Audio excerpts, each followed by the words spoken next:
हरे कृष्णा। आप सभी भक्तों का हार्दिक स्वागत है हमारे आज के इस कार्यक्रम में, जिसमें हम एक पुस्तक का पाठ करने वाले हैं। पुस्तक का शीर्षक है व्रजलीला।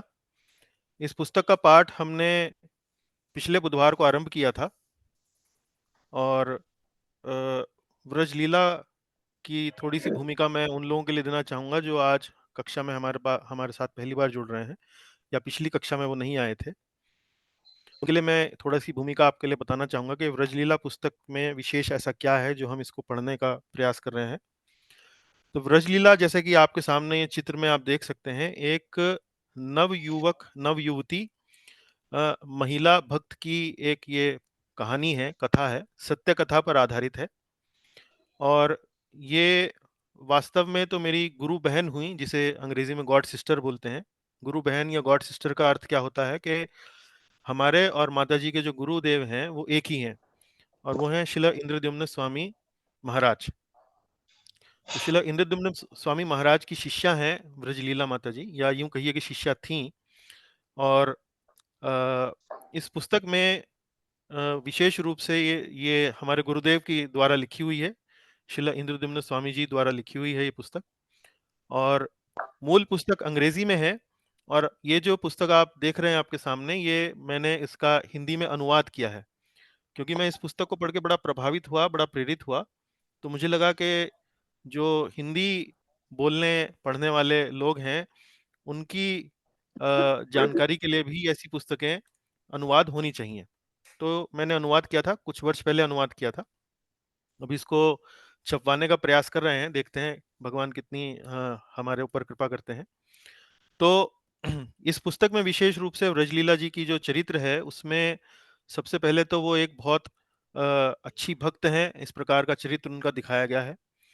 लेकिन दुर्भाग्यवश उनको कैंसर से, वो ब्लड कैंसर से पीड़ित हो जाती हैं, और उनके पास कुछ ही दिन बचते हैं, और उनकी बड़ी तीव्र इच्छा होती है कि उनकी मृत्यु के समय उनके गुरुदेव जो हैं वो उनके पास हों। तो पुस्तक में जितना अभी तक हमने अध्ययन किया है उसमें दिखाया गया है कि कैसे ब्रजलीला जी अपने जीवन में सबसे पहले तो कृष्ण भावना में आती हैं, इस्कॉन से जुड़ती हैं, फिर धीरे धीरे शिला इंद्रद्युम्न स्वामी जी से जुड़ती हैं, और इंद्रद्युम्न स्वामी जी के कहने पर वे वृंदावन चली जाती हैं निवास स्थान करने के लिए, क्योंकि ब्लड कैंसर से पीड़ित होने के कारण उनका अंत जो है वो जल्दी ही होने वाला था। तो महाराज से पूछकर वे आज्ञा लेकर वृंदावन चली आती हैं, और वृंदावन में दिखाया गया है कि कैसे वो धीरे धीरे शरीर उनका कैंसर के कारण दुर्बल होता गया, और अंततः समय आ गया कि भाई कुछ ही दिन जो थे वो उनके पास शेष रह गए। तो ऐसे में उनकी तीव्र इच्छा होती है व्रजलीला जी की, माता जी की, कि उनके गुरुदेव जो उस समय यूरोप में कृष्ण भावना का प्रचार करने में व्यस्त थे, कि वे उनके पास आएं और अंत समय में उनको निर्देश दें, उनका मार्गदर्शन करें कि कैसे ये शरीर छोड़ना है। तो पिछले सत्र में जो हमने पठन पठन किया था उसमें हमने देखा कि ब्रजलीला जी का, माता जी का शरीर जो था वो पूरा हो चुका था, और अब उसके बाद हम आगे पढ़ने का कार्य करने वाले हैं। तो आज आप देखेंगे कि उनका शरीर पूरा होने के बाद विशेष रूप से दो बातें हम लोग देखेंगे, कि जब उनका देहांत हो गया तो देहांत के बाद उनके लिए श्रद्धांजलियां व्यक्त की गईं। तो अनेक इस्कॉन के वरिष्ठ भक्त भी हैं, उनकी साथ की माता जी भी हैं जिन्होंने उनकी सेवा करी, उनकी सहायता करी, उनकी भी श्रद्धांजलियां हैं, और अन्य भक्तों की भी श्रद्धांजलियां हैं, गुरुदेव की भी श्रद्धांजलि है। और उसके अलावा फिर बाकी जो दूसरा सेक्शन है उसमें हम देखेंगे कि व्रजलीला जी एक डायरी लिखा करती थी। तो उनकी डायरी में क्या लिखा है वो भी हम थोड़ा सा पढ़ने का प्रयास करेंगे। तो ये आज की एक कक्षा है, बड़ी प्रेरणादायक एक पुस्तक है। इस पुस्तक में विशेष रूप से जो बात मुझे आकर्षित करती है वो ये है कि सबसे पहली बात तो कृष्ण भक्ति का या कृष्ण भावना का जो संदेश है वो देश, समय, काल इत्यादि सभी बातों से ऊपर है। आप देख सकते हैं कि रूस में होने के बावजूद भी एक महिला कैसे एक ऐसे व्यक्ति को अपना गुरु बनाती है जो वास्तव में भारत का नहीं है, वो वास्तव में अमेरिका के निवासी हैं। उनका, हमारे गुरुदेव का जन्म जो है अमेरिका में हुआ। लेकिन दोनों ही, एक रूस की महिला है और एक अमेरिका के गुरु हैं। दोनों के मध्य जो आपस में गुरु और शिष्य का जो एक संबंध का जो प्रेम पूर्ण आदान प्रदान होता है, वो भारतीय होने के नाते हम सब लोगों को एक बार कुछ सोचने पर विवश कर देता है कि जो लोग वास्तव में भारत में जन्म नहीं लिए हैं, वो कृष्ण भक्ति को इतनी तीव्रता से अपना रहे हैं कि जिसके हम निकट भी नहीं हैं। वर्तमान समय में यदि हम अपनी भक्ति का आकलन करें तो हम उसके निकट भी नहीं हैं। तो इतनी तीव्रता से जब विदेशी मूल के लोग भक्ति को अपना सकते हैं और जीवन सफल बना सकते हैं, तो हम भारतीय होते हुए, जहाँ का मूल दर्शन जो है वो कृष्ण भक्ति पर ही आधारित है, हम क्यों नहीं कर सकते। तो इन शब्दों के साथ मैं आज की इस कक्षा को मंगलाचरण के साथ आरंभ करूंगा, उसके बाद फिर पठन का कार्यक्रम करेंगे। ओम अज्ञानतिमिरन्धस्य ज्ञानञ्जनशलाकया चक्षुरुन्मीलितं येन तस्मै श्रीगुरवे नमः। श्रीचैतन्यमनोभीष्टं स्थापितं येन भूतले स्वयं रूपः कदा मह्यं ददाति स्वपदान्तिकम्। वन्देऽहं श्रीगुरोः श्रीयुतपदकमलं श्रीगुरून् वैष्णवांश्च श्रीरूपं साग्रजातं सहगणरघुनाथान्वितं तं सजीवं साद्वैतं सावधूतं परिजनसहितं कृष्णचैतन्यदेवं श्रीराधाकृष्णपादान् सहगणललिता श्रीविशाखान्वितांश्च।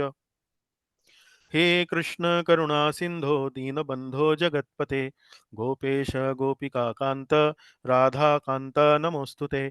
तप्त कांचन गौरांगी राधे वृंदावनेश्वरी वृषभानुसुते देवी प्रणमामि हरिप्रिये। वाञ्छाकल्पतरुभ्यश्च कृपा सिन्धुभ्य एव च पतितानां पावनेभ्यो वैष्णवेभ्यो नमो नमः। जय श्री कृष्ण चैतन्य प्रभु नित्यानंद श्री अद्वैत गदाधर श्रीवासादि गौर भक्त वृंद। हरे कृष्ण कृष्ण कृष्ण हरे हरे, हरे राम राम राम हरे हरे। पुनः एक बार आप सभी भक्तों का स्वागत है। तो व्रज लीला शिला इंद्रदुम्न स्वामी जी महाराज के द्वारा रचित ये बड़ी सुंदर, हाँ, हृदय को छू लेने वाली एक पुस्तक। तो आज हम देखेंगे कि हमने यहाँ अंतिम घंटे नामक जो अध्याय था वहां तक हमने पढ़ लिया है, और वियोग की अनुभूति, ये यहाँ से हम अपना अध्ययन जो है वो आरंभ करेंगे। तो ये वियोग की अनुभूति मैं एक बार निकालता हूँ आपके लिए।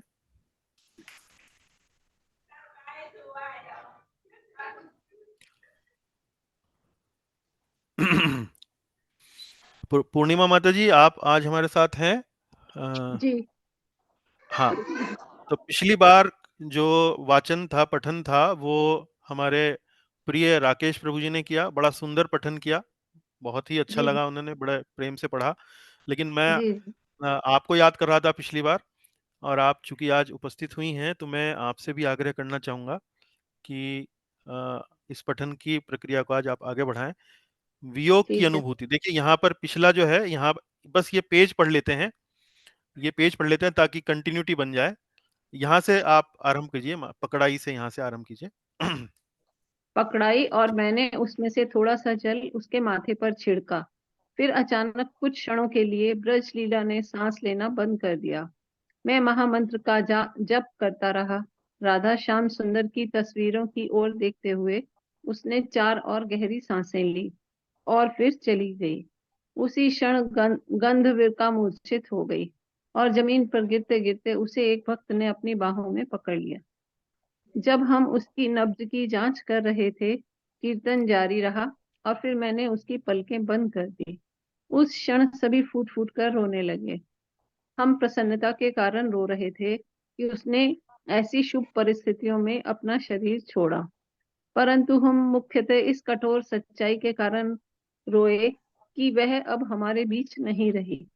उस दिन अचानक हमारे प्रेम और भक्ति की पात्र ब्रज लीला दासी हम सबको छोड़कर जा चुकी थी।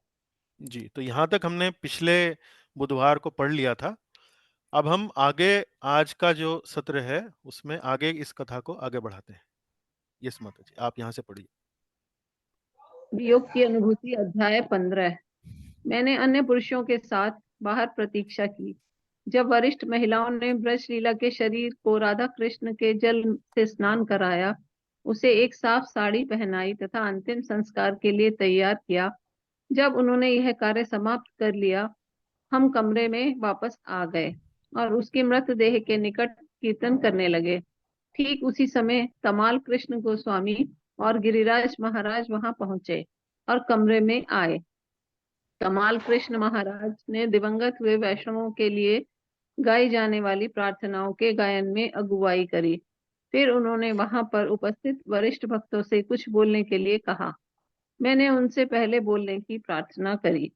वहां व्यक्त की गई कुछ श्रद्धांजलियों के उदाहरण यहाँ प्रस्तुत किए जा रहे हैं। ये श्रद्धांजलियां तब प्रस्तुत की गई जब हम ब्रजलीला के शरीर को अंतिम संस्कार के लिए यमुना नदी पर ले जाने के लिए आधिकारिक अनुमति की प्रतीक्षा कर रहे थे। जी। तो अब महाराज यहाँ लिखते हैं कि मृत्यु के बाद अब वियोग की अनुभूति हो रही है, कुछ लोग रो रहे हैं और लोग बाग प्रतीक्षा कर रहे हैं उनको यमुना नदी पर ले जाने के लिए, अंतिम संस्कार के लिए। और अब आगे का जो विभाग है पुस्तक का, उसमें कुछ श्रद्धांजलियां जो माता जी के जाने के बाद उनके स्मृति में लोगों ने व्यक्त करी, वो यहाँ पर अब प्रस्तुत करी जा रही हैं। तो श्रद्धांजलियां अलग अलग भक्तों की, वरिष्ठ भक्तों की। तो श्रीपाद तमाल कृष्ण गोस्वामी जी की श्रद्धांजलि सबसे पहले है। तो तमाल कृष्ण महाराज इस्कॉन के एक बड़े ही वरिष्ठ सन्यासी रहे हैं। अब तो हमारे बीच नहीं है वो, उनका देहांत कुछ समय पहले हो चुका है। लेकिन प्रभुपाद जी के बड़े प्रिय और वरिष्ठ सन्यासियों में से इस्कॉन संस्था के थे। पढ़िए माता जी। स्मृतियां और श्रद्धांजलियां, अध्याय 16। श्रीपाद तमाल कृष्ण गोस्वामी। आज मैंने देखा कि एक गुरु को अपने शिष्यों से कितना प्रेम हो सकता है। हालांकि इंद्रद्युम्न स्वामी हमारी संस्था में प्रचार करने वालों में सर्वाधिक सक्रिय प्रचारक हैं, फिर भी वे ब्रजलीला के अंतिम समय में उसके साथ रहने के लिए वहां 2 दिन के लिए आए। वास्तव में आज सुबह जब मैंने ब्रजलीला की नर्स कीर्तिदास से पूछताछ की, तो उसने मुझे बताया कि ब्रजलीला संभवतः 1 सप्ताह और जीवित रह पाए। यह सुनकर मैंने कहा कि ब्रजलीला जानती है कि उसके गुरु महाराज यहाँ केवल 1 या 2 दिन के लिए ही हैं। अतः मेरे विचार से जो कुछ भी हुआ वह श्री कृष्ण की ही व्यवस्था लगती है। यह लड़की कितनी सौभाग्यशाली और महान है कि उसकी मृत्यु के समय उसके गुरु महाराज और उसके करीब बैठकर उसे निर्देश दे रहे थे और उसके लिए लगातार जप कर रहे थे। जब हम इस सब के बारे में विचार करते हैं, तब हमें वह कथा याद आती है जिसमें हरिदास ठाकुर ने अपने प्राण त्यागे थे।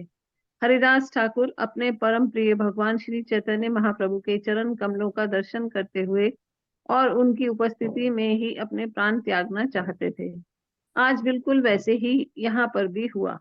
इंद्रद्युम्न महाराज यहाँ पर उसे निर्देश देने और उसके लिए जप करने के लिए आए थे। फिर बहुत शांति से उनकी उपस्थिति में बिना किसी अनावश्यक कष्ट या परेशानी के उसने अपना शरीर त्याग दिया।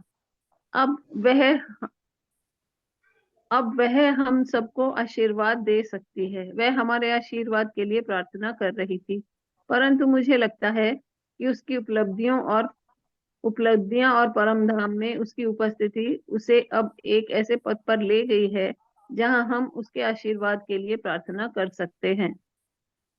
हालांकि हम में से कुछ अपने शिष्यों के लिए गुरु हैं, परंतु ऐसा लगता है कि ये शिष्य हमारे से भी अधिक भाग्यशाली हैं। उन्हें दीक्षा के समय उचित नाम मिलते हैं और वे अनुकूल परिस्थितियों में अपना शरीर त्यागते हैं। वास्तव में उनमें से अनेक तो बहुत ही महान हैं। जब श्रील प्रभुपाद अपना देह त्यागने वाले थे, उन्होंने देखा कि हम सब बहुत दुखी हैं, परंतु वे हमें स्मरण कराते रहे कि इसमें शोक करने का कोई कारण नहीं है। चाहे एक वैष्णव इस जगत में आए या इस जगत से चला जाए, यह एक ही बात है। दोनों में कोई अंतर नहीं। हमें यह समझना चाहिए कि यह लड़की एक महान वैष्णवी है। जहां तक मेरी जानकारी है, वृंदावन में वह अनेक भक्तों के लिए अत्यधिक प्रिय बन चुकी थी। वृंदावन के भक्त कोई साधारण भक्त नहीं है, किंतु यदि कोई ऐसे भक्तों के लिए भी अत्यधिक प्रिय बन सकता है, इसका अर्थ यही है कि उसके पास एक बड़ा ही कोमल भक्तिमय हृदय है। जी, तो देखिए यहाँ महाराज बड़ी सुंदर श्रद्धांजलि लिख रहे हैं। एक दो बातें उनकी श्रद्धांजलि में बड़ी महत्वपूर्ण हैं। वो ये कहते हैं कि महाराज का वृंदावन पहुंचना, गुरुदेव का, इंद्रद्युम्न महाराज का, और व्रजलीला का उसी एक दो दिनों के भीतर अपना शरीर त्यागना अपने गुरु की उपस्थिति में। तो ये एक वास्तव में बड़ा ही सुंदर संयोग था। या जैसे यूं कहिए कि या तो व्रजलीला महाराज के गुरुदेव के आने से पहले ही शरीर छोड़ सकती थी, ये भी संभव था, या गुरुदेव जो है वो एक दो दिन वहां रुकते और व्रजलीला जो है वो उन एक दो दिनों जीवित रह जाती और गुरुदेव जो है वहां वृंदावन छोड़ के चले जाते। तो व्रजलीला का शरीर छोड़ना शायद उनकी अनुपस्थिति में जाने के बाद भी हो सकता था। लेकिन वो एक दो दिन के लिए ही आए और उन्हीं एक दो दिनों में उन्होंने, माता जी ने अपना शरीर त्यागा। तो ये भगवान की ही व्यवस्था थी और महाराज कह रहे हैं कि ये भी शायद उनकी कोई लीला है। और व्रज लीला नाम जो है, जो माताजी को महाराज ने दिया, तो बड़ा सार्थक लगता है कि ये भगवान ने शायद माताजी के माध्यम से कोई लीला करने का प्रयास किया है। तो ये बड़ी सुंदर बात लिख रहे हैं महाराज, बोल रहे हैं अपनी श्रद्धांजलि में। जी, आगे आगे पढ़िए माता जी। जी, मैं अन्य आग्रह करूं आपसे, यदि आप अपना वीडियो ऑन कर सकें ताकि बोलते हुए यदि आपको देखेंगे तो थोड़ा अधिक प्रभाव पड़ेगा। जी, धन्यवाद। अन्य भक्त भी यहाँ अपने विचार अभिव्यक्त करेंगे, और मैं चाहूंगा कि इंद्रद्युम्न महाराज भी एक बड़े कीर्तन की अगुवाई करें, ताकि मैं भगवान श्री चैतन्य द्वारा हरिदास ठाकुर की देह को उठाकर पावन नामों का कीर्तन करने वाली लीला का स्मरण कर सकूं। यहाँ पर स्थिति भी बहुत कुछ वैसी ही है। ब्रज लीला के गुरु महाराज एक बहुत अद्भुत कीर्तन गायक हैं, और हम सभी को एक ऐसा कीर्तन करना चाहिए जिससे तुरंत ही हम सब प्रोत्साहित हों और यह समझ सकें कि ऐसे महान अवसर पर शोक करने योग्य कुछ भी नहीं है। हम सभी दया के पात्र हैं, कम से कम मैं तो, क्योंकि हम अभी भी यही इस भौतिक जगत में हैं, अपने सभी अनर्थों के साथ। किंतु यहाँ हमारे सामने इस लड़की का उदाहरण है जिसने इतनी अनुकूल परिस्थितियों में प्रस्थान किया है। हाँ, माता जी श्रीपाद एक मिनट, गिरिराज स्वामी। एक एक क्षण रुकिए बस, मैं थोड़ा सा भक्तों को भगवान चैतन्य महाप्रभु और हरिदास ठाकुर, इन दोनों के बारे में थोड़ा सा बताना चाहता हूँ, विशेष रूप से हरिदास ठाकुर। तो हरिदास ठाकुर जो हैं वो हमारी परंपरा में, वैष्णव परंपरा में एक बड़े महान आचार्य हुए हैं, जो दिन में पूरा दिन जो है वो हरि नाम का जप किया करते थे। तो जैसे प्रभुपाद जी ने हमें 16 माला करने का नियम दिया है, तो हरिदास ठाकुर जो हैं वो दिन में 192 माला किया करते थे। कितनी? 192। तो इतनी माला करने के बाद वास्तव में उनको हमारी संस्था में नामाचार्य के नामाचार्य के रूप में जाना जाता है। नामाचार्य। तो 192 माला लगभग इतनी होती हैं कि आप समझिए कि दिन में सिर्फ 2 ही घंटा बचते हैं उसके बाद।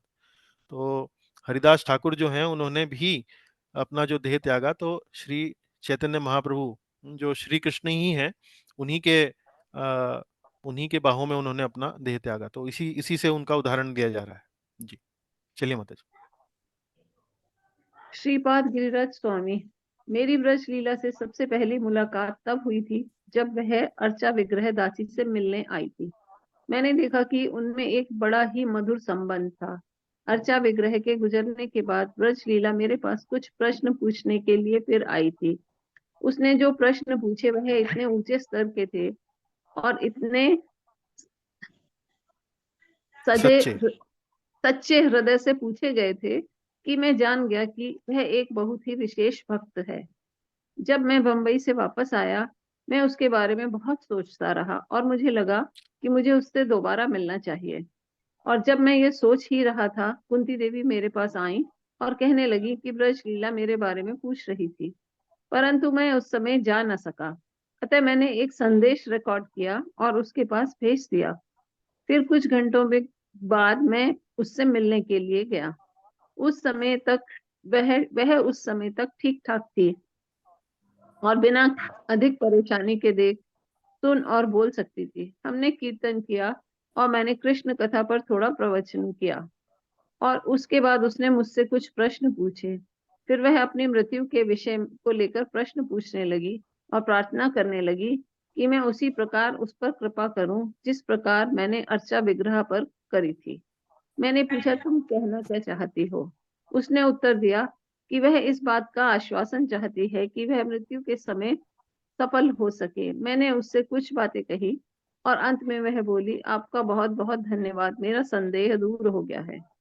अगले दिन कुंती देवी फिर मुझसे मिलने के लिए आई और कहने लगी कि उसे ऐसा लगता है कि हालांकि ब्रजलीला के लिए सभी कुछ शुभ होता नजर आ रहा है, परंतु कुछ तो ऐसा है जो ठीक नहीं जान पड़ रहा।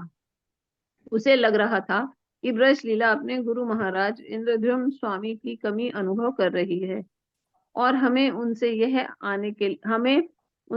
आने के लिए कहना चाहिए।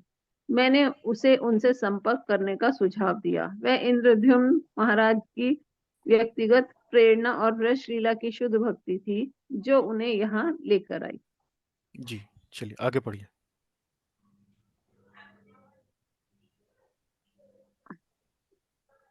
जिस प्रयोजन के लिए वे यहाँ आए और जिस प्रयोजन के लिए वह उनको यहाँ बुलाना चाहती थी, वह बहुत ही थोड़े समय में पूरे हो गए। मुझे लगता है कि संपूर्ण घटना बहुत शुभ रही। वह एक अद्भुत भक्त थी और है। भले ही यह बहुत अल्प समय के लिए हो रहा हो, किंतु हमने उसके अंतिम दिनों में उसके संग से बहुत कुछ सीखा है। इसके लिए हम उसके बहुत आभारी हैं और हम आशा करते हैं कि वह हमारे ऊपर कृपा दृष्टि बनाए रखेगी और श्री कृष्ण की भक्ति में आगे बढ़ने में हमारी सहायता करेगी। मुझे ऐसा इसलिए लगता है क्योंकि उसके गुरु महाराज चैतन्य महाप्रभु के एक आदर्श प्रतिनिधि हैं और ब्रज लीला का उनकी उपस्थिति में प्रस्थान करना एकदम उचित और बेहद गौरवशाली रहा। हरे कृष्ण। जी, श्रीपाद इंद्रद्युम्न स्वामी। जब 1973 में श्रील प्रभुपाद हमारे पेरिस वाले मंदिर में आए और व्याम और व्यासासन पर बैठे थे, सबसे पहले उन्होंने हमें उनके शिष्यों को हमारी सभी सेवाओं के लिए धन्यवाद कहा। उस समय मुझे बहुत अटपटा लगा कि मेरे गुरु महाराज मेरी भक्ति में सेवा से प्रेरित हो रहे हैं और उसके लिए मुझे धन्यवाद कर रहे हैं। आज कई वर्षों बाद उनकी कृपा से मैं समझ सका कि उन्हें ऐसा क्यों लगा। आज मैं भी स्वयं को अपनी शिष्या ब्रज लीला दासी का बहुत ऋणी अनुभव कर रहा हूँ, क्योंकि आज उसने मुझे इतना कुछ सिखाया है। उससे आज मैंने यह सीखा कि किसी शिष्य को अपने गुरु से कितना प्रेम हो सकता है। मैं प्रार्थना करता हूँ कि मैं श्रील प्रभुपाद से उतना ही प्रेम कर सकूं जितना वह मुझसे करती थी।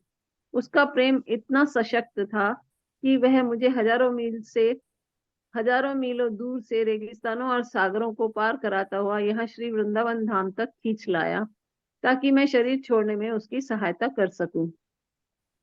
कुछ दिनों पहले मैं दक्षिण पोलैंड में कहीं एक छोटे से गांव में एक फ्लैट में बैठा था। जब वहां का टेलीफोन बजा, वह मेरी शिष्या मानसी गंगा दासी का था। मेरी पहली प्रतिक्रिया थी, उसे यह टेलीफोन नंबर कैसे मिला?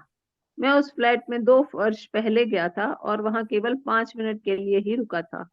और अचानक भारत से मुझे मानसी गंगा का फोन आता है और वह कहती है, श्रील गुरुदेव ब्रजलीला बेहद बीमार है और वह किसी भी क्षण अपना शरीर त्याग कर सकती है। कृपया उसकी सहायता के लिए वृंदावन आ जाइए। मैं वहां तुरंत जाने को लेकर हिचकिचाया, क्योंकि मुझे पता था कि ब्रजलीला पहले ही ल्यूकेमिया के संकट से गुजर चुकी थी। अनेक वर्षों पहले वह रूस में ल्यूकेमिया के कारण संकट अवस्था में थी और उससे बाहर आ गई थी। मैं पूरी तरह आश्वस्त नहीं था कि इस बार सचमुच ऐसा कुछ होगा। मैं पोलैंड छोड़कर जाने को लेकर आश्वस्त नहीं था, क्योंकि उस समय हम एक बड़े उत्सव के आयोजन में लगे हुए थे। हम सप्ताह में 3 उत्सव आयोजित कर रहे थे, जिनमें से 500 से अधिक लोग भाग ले रहे थे। मैं ब्रज लीला के संभावित प्रयाण के लिए वृंदावन जाने और वहां पोलैंड में रहकर अपनी सेवाओं को जारी रखने के को लेकर निर्णय नहीं ले पा रहा था। मैंने सोचा कि वृंदावन जाने या ना जाने की इस उलझन को सुलझाने का केवल एक ही तरीका है कि मैं अपने किसी गुरु भाई से सलाह करूं। उसी शाम मेरे सेक्रेटरी नरसिंह कवच दास ने टेलीफोन की आंसरिंग सर्विस के अंतर्गत आए संदेशों की जांच करी और पाया कि उन संदेशों में भारत से कुंती देवी का एक अस्पष्ट संदेश आया हुआ था। वह भी मुझे वृंदावन के गिरिराज महाराज भी उसने वह भी मुझे वृंदावन आने के लिए कह रही थी, क्योंकि ब्रज लीला की स्थिति और बिगड़ रही थी। फिर उसने बताया कि गिरिराज महाराज भी यही चाहते हैं कि मुझे आना चाहिए। मैंने तुरंत ही वृंदावन में गिरिराज महाराज को टेलीफोन किया और उनके साथ इस विषय पर चर्चा करी। हम इस बात पर सहमत हुए कि मुझे आना चाहिए, परंतु मैंने बताया कि अधिक समय के लिए अपनी सेवा से दूर नहीं रह सकूंगा। यह सोचकर यह सोचकर उत्सुक था कि यदि वृंदावन 2 या 3 दिन के लिए आया और ब्रज लीला ने अपना शरीर उस दौरान ना त्यागा, तब मेरे वहां से लौटने पर वह टूट जाएगी। मैंने उससे पूछा, ऐसे में चले जाना उचित होगा या रुकना। मैंने उनसे इस विषय पर तमाल कृष्ण महाराज से चर्चा करने का निवेदन किया और कहा कि मुझे उनका उत्तर स्वीकार होगा। अगले दिन गंधर्विका गिरधारी ने उनका उत्तर बताने के लिए मुझे टेलीफोन किया। आपके प्रश्न का उत्तर कोई नहीं दे सकता, कोई नहीं। पर उनका यह उत्तर था यह उनका उत्तर था, परंतु उन्होंने बहुत चतुराई दिखाई। उन्होंने यह संदेश गंधर्विका गिरधारी और वैष्णवी के माध्यम से मुझ तक पहुंचाया। जब इन दोनों शिष्याओं ने मुझसे फोन पर बात करी तो उन्होंने मुझसे आने के लिए बहुत निवेदन किया। अंततः मैं मान गया, परंतु मैं अभी पोलैंड में उत्सवों को बीच में छोड़कर जाने के लिए चिंतित था। अतः मैं मंदिर के मुख्य कक्ष में गया और श्रील प्रभुपाद से प्रार्थना करने लगा, श्रील प्रभुपाद कृपया मुझे कोई संकेत दें जिससे मैं यह जान सकूं कि जो मैं कर रहा हूं वह ठीक है। 45 मिनट बाद नरसिंह कवचदास मेरे कमरे में भागता हुआ आया और वह बोला, श्रील गुरुदेव, बीबी गोविंद महाराज चाहते हैं कि आप तुरंत रूस में उनसे संपर्क करें। उन्होंने संपर्क के लिए अपना टेलीफोन नंबर छोड़ा है। मैं फोन के पास गया, नंबर मिलाया और पहली ही बार में फोन मिल जाने पर आश्चर्यचकित रह गया। कभी कभी रूस फोन लगाने में कई दिन लग जाते हैं। गोविंद महाराज फोन उठाते हैं और कहते हैं, इंद्रधुम स्वामी, आपको तुरंत ही वृंदावन जाना चाहिए। ब्रज लीला अपना शरीर छोड़ने वाली है। मैंने कहा महाराज मैंने कहा महाराज, यह श्रील प्रभुपाद की कृपा है कि आपने मुझसे संपर्क किया। मैं वृंदावन जा रहा हूँ, आपका बहुत बहुत धन्यवाद। ब्रज लीला के निधन के बाद मैंने अनुभव किया कि गुरु और शिष्य का संबंध कितना गहरा हो सकता है। अपना शरीर छोड़ने के कुछ ही घंटे पहले वह बहुत अच्छे प्रश्न पूछ रही थी। उत्तर देते हुए मैं सोच रहा था कि यह ऐसा लग रहा है मानो भगवान चैतन्य रामानंद राय से प्रश्न पूछ रहे हों। भगवान चैतन्य सब जानते थे, किंतु वे रामानंद राय के मुख से श्री कृष्ण का गुणगान सुनकर आनंद लेना चाहते थे। ब्रज लीला के प्रश्नों का उत्तर देते हुए मुझे ऐसा लग रहा था कि जैसे उसे उत्तर पहले से ही पता है, परंतु वह मुझे श्रील प्रभुपाद और श्री कृष्ण का गुणगान करने के लिए एक अवसर दे रही है। जी, थोड़ा सा एक बात पर मैं ध्यान दिलाना चाहूंगा। तो आप यहाँ इस संवाद में इस महाराज की, गुरुदेव की जो श्रद्धांजलि है, उसमें एक बात आप ध्यान से देख सकते हैं, या संभव है आपने नोट किया हो, कि वो वहां पर आने में हिचकिचा इसलिए रहे थे कि यदि उन 1-2 दिनों में माता जी ने यदि अपना शरीर नहीं त्यागा और उनको अपनी सेवाओं के लिए पुनः वापस पोलैंड जाना पड़ा, तो उनका वो जो जाना वापस है वो ब्रजलीला के लिए बड़ा असहनीय हो जाएगा। तो आप यहाँ पर देख सकते हैं कि कितना संवेदनशील और कितना ध्यान उन्होंने किया माता जी के जो देहांत हुआ उनके लिए, कि कहीं ऐसा ना हो कि मेरे जाने से समस्या उनके लिए और माता जी के लिए और ना बढ़ जाए। तो बड़ा एक बारीक विषय है जिस पर वो अनेक अनेक अपने जो गुरु भाई हैं, बीबी गोविंद महाराज हैं, या और अनेक जो वरिष्ठ सन्यासी हैं, उनसे वो सलाह मशवरा करते हैं। चलिए आगे चलिए, यहाँ से पढ़िए श्रीमद् भागवतम। श्रीमद् भागवतम के उस अध्याय में जिसमें ध्रुव महाराज की कथा का वर्णन आता है, श्रील प्रभुपाद ने लिखा है कि ध्रुव महाराज के गुरुओं में से एक गुरु उनकी माता भी थी, क्योंकि उन्होंने ही उनको वन में जाकर भगवान की खोज करने के लिए कहा था। फलस्वरूप ध्रुव महाराज पूर्ण रूप से कृष्ण भावित हो गए थे। जब वे वैकुंठ के विमान में बैठकर भगवत धाम लौट रहे थे, उनको याद आया, ओ मेरी माता सुनीति, वे कहाँ हैं? मैं उनके बिना वापस नहीं जाना चाहता।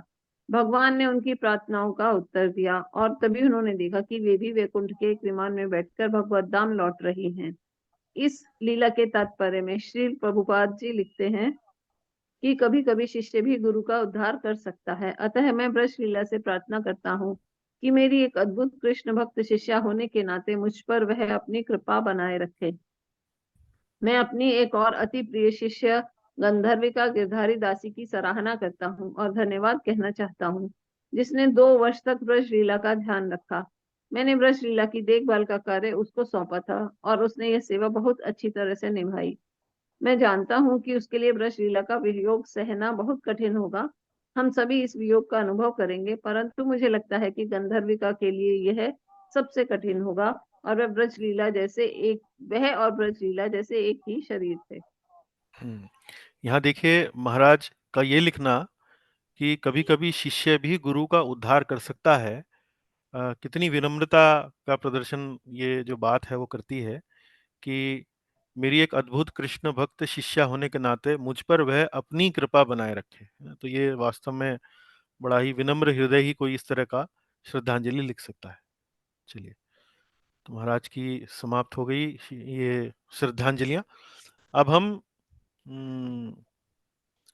हाँ, आगे पढ़िए माता जी। परिशिष्ट 1 जी। परिशिष्ट एक, निम्नलिखित उदाहरण उन पत्रों से लिए गए हैं जो इंद्रद्युम्न महाराज को ब्रज लीला के देह त्याग के उपरांत मिले। श्रीपाद हुँ, गिरिराज स्वामी, ब्रज लीला नाम कितना उचित है। जब उसे पता लगा कि वह अधिक जीवित नहीं रहेगी, वह केवल श्री कृष्ण की वृंदावन लीलाओं में ही स्वयं को लीन कर लेना चाहती थी। श्री वृंदावन धाम सृष्टि का सर्वोत्तम स्थान है, क्योंकि यहाँ पर श्री कृष्ण की लीलाएं नित्य चलती रहती हैं। ये अलग बात है कि हम उनकी लीलाओं को देख नहीं पाते, किंतु हम श्री कृष्ण और उनके भक्तों की उपस्थिति का अनुभव कर सकते हैं और उनकी कृपा के लिए प्रार्थना कर सकते हैं। यहाँ की धूल का हर कण, हर वृक्ष, हर जंतु, यमुना निधि यमुना नदी, गोवर्धन पर्वत और यहाँ पर उपस्थित वे सभी स्थान जहाँ श्री कृष्ण ने लीलाएं की थी, उनके प्रेम में पूरी तरह से डूबे हुए हैं और हमें भी वह प्रेम देने में सक्षम है।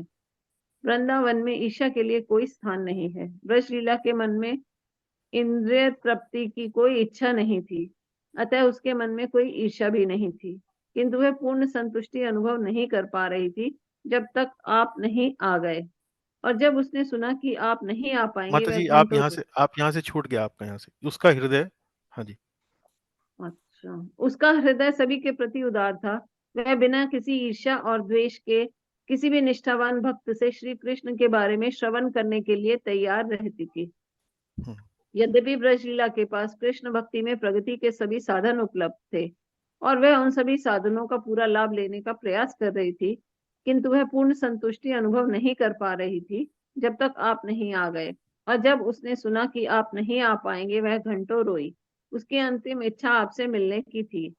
वह आपसे श्री कृष्ण के बारे में सुनना और अपना शरीर आपकी शुभ उपस्थिति में त्यागना चाहती थी। अंततः आप आ गए और उसकी सभी इच्छाएं पूरी की। फिर वह चली गई। मैं प्रार्थना करता हूँ कि मैं भी उसी की तरह शुद्ध और सादगी पसंद बनूं। मैं प्रार्थना करता हूँ कि मैं भी उसी की तरह अपराध रहित बनूं। मैं प्रार्थना करता हूँ कि मैं भी उसी की तरह भक्तों के प्रति उदार हृदय बनूं। मैं प्रार्थना करता हूँ कि मैं भी उसी की तरह अपने गुरु आगे ऊपर करिए गुरु गुरु के के प्रति प्रति समर्पित बनूं। और मैं प्रार्थना करता हूँ कि मैं उसे अपनी सेवाओं द्वारा प्रसन्न कर सकूं। जब हम प्रचार कार्यों में लगे हुए थे, उस समय ब्रज लीला को याद कर सकते हैं। हर जीव में यह संभावना उपस्थित रहती है कि वह ब्रज लीला जैसा ही शुद्ध बन सके। हम सैकड़ों लोगों को प्रचार करते हैं, इस आशा में कि कोई एक तो उसके जैसा बन सके। वह शुरुआत पर किसी कार्यक्रम से, हरि नाम से, किसी पुस्तक से या प्रसाद के एक छोटे से टुकड़े से हो सकती है। किंतु अंततः इन सभी प्रयासों का परिणाम एक ही हो सकता है। यहाँ तक कि जब हम किसी जिज्ञासु जीव के मूलभूत प्रश्नों का उत्तर देकर उसकी शंकाओं का समाधान करते हैं, तो वह भी अंततः उसी लक्ष्य तक पहुंच सकता है जहां आज ब्रजलीला पहुंच गई है। अतः जब हम प्रचार करें तो हमें ब्रजलीला के उदाहरण को से प्रेरणा ले सकते हैं। जैसा कि हम्म। श्रील प्रभुपाद कहते हैं कि जब कोई वैष्णव हमें छोड़कर जाता है तो हम सुख और दुख एक साथ अनुभव करते हैं। हम प्रसन्न इसलिए होते हैं क्योंकि वह भक्त अब श्री कृष्ण के पास पहुंच गया, और कष्ट इसलिए अनुभव करते हैं क्योंकि अब हम उस भक्त के संग से वंचित हो गए। किंतु मैं यह सोचता हूँ कि हम्म। और जैसे जैसे जैसे जैसे जैसे हम अपनी भक्ति में अधिक पूर्णता प्राप्त करते हैं, वैसे वैसे हम यह मान समझने लगते हैं कि ब्रजलीला एक प्रिय शिष्य, मित्र और शुभचिंतक के रूप में हमेशा हमारे साथ उपस्थित है। और इस प्रकार वियोग का यह शोक उसके संग की प्रसन्नता में परिवर्तित हो जाता है। मानसी गंगा दासी। पिछला सप्ताह मेरे लिए बेहद कठिन भी था और आनंदपूर्ण भी। जब अपनी वैष्णवी दासी और मुझे सब काम छोड़कर ब्रजलीला की देखभाल कर रही गंधर्विका गिरधारी दासी की सहायता करने के लिए कहा, हम दोनों ही पूरा समय अक्सर वहीं रहते थे। ब्रजलीला की बिगड़ती हालत पर नजर रखने और उसकी किसी आवश्यकता को पूर्ण करने के लिए रात भर जागने की जिम्मेदारी मेरी थी। मैं दिन के दौरान थोड़े समय के लिए घर सोने के लिए जाती और फिर वापस सहायता के लिए आ जाती थी। उन दिनों में बहुत पीड़ा का अनुभव कर रही थी। हम उसकी मालिश करते, उसे पंखा झलते, उससे बातें किया करते। वह बड़ा कठिन था क्योंकि हम समझ नहीं पाते थे कि उसको क्या चाहिए। किंतु इस सब के बावजूद वह बेहद विनम्र थी। अंत समय तक यदि वह कुछ भी मांगती और हम उसे लाकर देते तो वह बहुत आभारी होती। एक समय जब यह लगने लगा था कि आप नहीं आ पाएंगे, गंधर्विका ने मेरे ब्रजलीला से मिलने पर रोक लगा दी थी। ब्रजलीला को यह मालूम था कि मैं आपके संपर्क में हूँ, और हर बार जब भी वह मुझे देखती तो पूछती कि क्या मैंने आपसे बात की या नहीं, और यह भी कि आपने क्या कहा। फिर हमें पता लगा कि आप आ रहे हैं, किंतु उसकी हालत दिन पर दिन बिगड़ती जा रही थी। सभी भक्तों ने प्रार्थना शुरू कर दी कि वह आपके आने तक जीवित रहे। उसकी आपसे मिलने की बड़ी तीव्र इच्छा थी। एक रात उसे 12 घंटे तक बिना ऑक्सीजन के रहना पड़ा। हमें नहीं लगता था कि वह बचेगी, और वह निश्चित और सभी निश्चित रूप से कह सकते हैं कि आपसे मिलने की तीव्र इच्छा के कारण उस रात जीवित बच पाई। हम उसे कहते रहे कि आप आ रहे हैं और हौसला ना छोड़े, और वह हौसला ना छोड़े। वह क्षण बेहद सुखद था जब आप उस सुबह दरवाजे के अंदर आए। मुझे लगता है कि वो जानती थी कि आप उसे भगवत धाम पहुंचाने के लिए ही आए हैं। मुझे वास्तव में लगता है कि वह सिर्फ आपसे मिलने के लिए ही जीवित थी। और फिर जब आप आ गए, वह जान गई कि अब सब ठीक है और वह जा सकती है, अतः वह उसी दिन चली गई। अब आप उसके पलंग के एक तरफ कुछ लिख रहे थे, गंधर्विका और मैं दूसरी तरफ थे। मैं उसे पंखा कर रही थी और गंधर्विका उसे मीठा दूध पिला रही थी। फिर उसने ध्यान दिया कि ब्रजलीला अपना मुंह नहीं खोल पा रही है और उसका जबड़ा जकड़ चुका था। वह कम कपाने लगी थी। यह एक अशुभ लक्षण था, और हमने आपको तुरंत सूचित किया। आपने तुरंत लिखना बंद किया और कीर्तन आरंभ कर दिया। मुझे याद नहीं कीर्तन कितना लंबा चला। मुझे याद है कि भक्तजन कमरे में आ रहे थे, किंतु यह ध्यान नहीं कर सकी कि वे कौन थे। ब्रजलीला बहुत बुरी तरह से सांस ले रही थी और उसे बड़ी कठिनाई हो रही थी। आप और गंधर्विका उसके पलंग के बराबर में थे और मैं गंधर्विका के बराबर में बैठी हुई थी। किसी ने मुझे राधा श्याम सुंदर का चित्र दिया उसे दिखाने के को समय जैसे थम गया था, और ऐसा लगा कि दुनिया सिमट कर आप गंधर्विका, ब्रजलीला और मुझ तक सीमित रह गई है।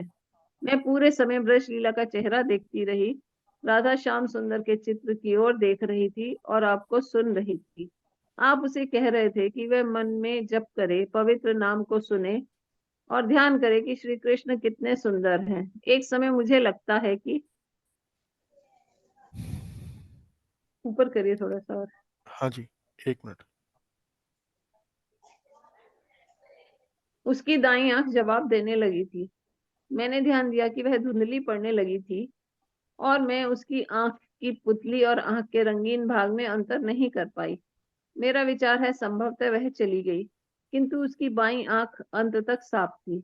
वह आपको पूरा समय सुन रही थी। आरंभ में वह डरी हुई लग रही थी, किंतु अंत में जब उसे लगने लगा कि वह अपना शरीर छोड़ने वाली है, उसका डर चला गया लगता था। मैं अंतिम 5 मिनट कभी नहीं भूल पाऊंगी। अब यह साफ था कि वह जाने वाली है। उसने गहरी सांसें लेनी शुरू कर दी थी। हम समझ चुके थे कि अब समय आ गया है। सभी एक एक साथ एक स्वर में कीर्तन करने लगे थे। उसकी आंखें ऊपर चढ़ने लगी थी। अतः मैंने चित्र को रखा और अपना हाथ उसके कंधे पर रख दिया, और पावन नामों का जोर जोर से उच्चारण करने लगी। मैंने ध्यान दिया कि वह भी जोर से कीर्तन कर रही थी।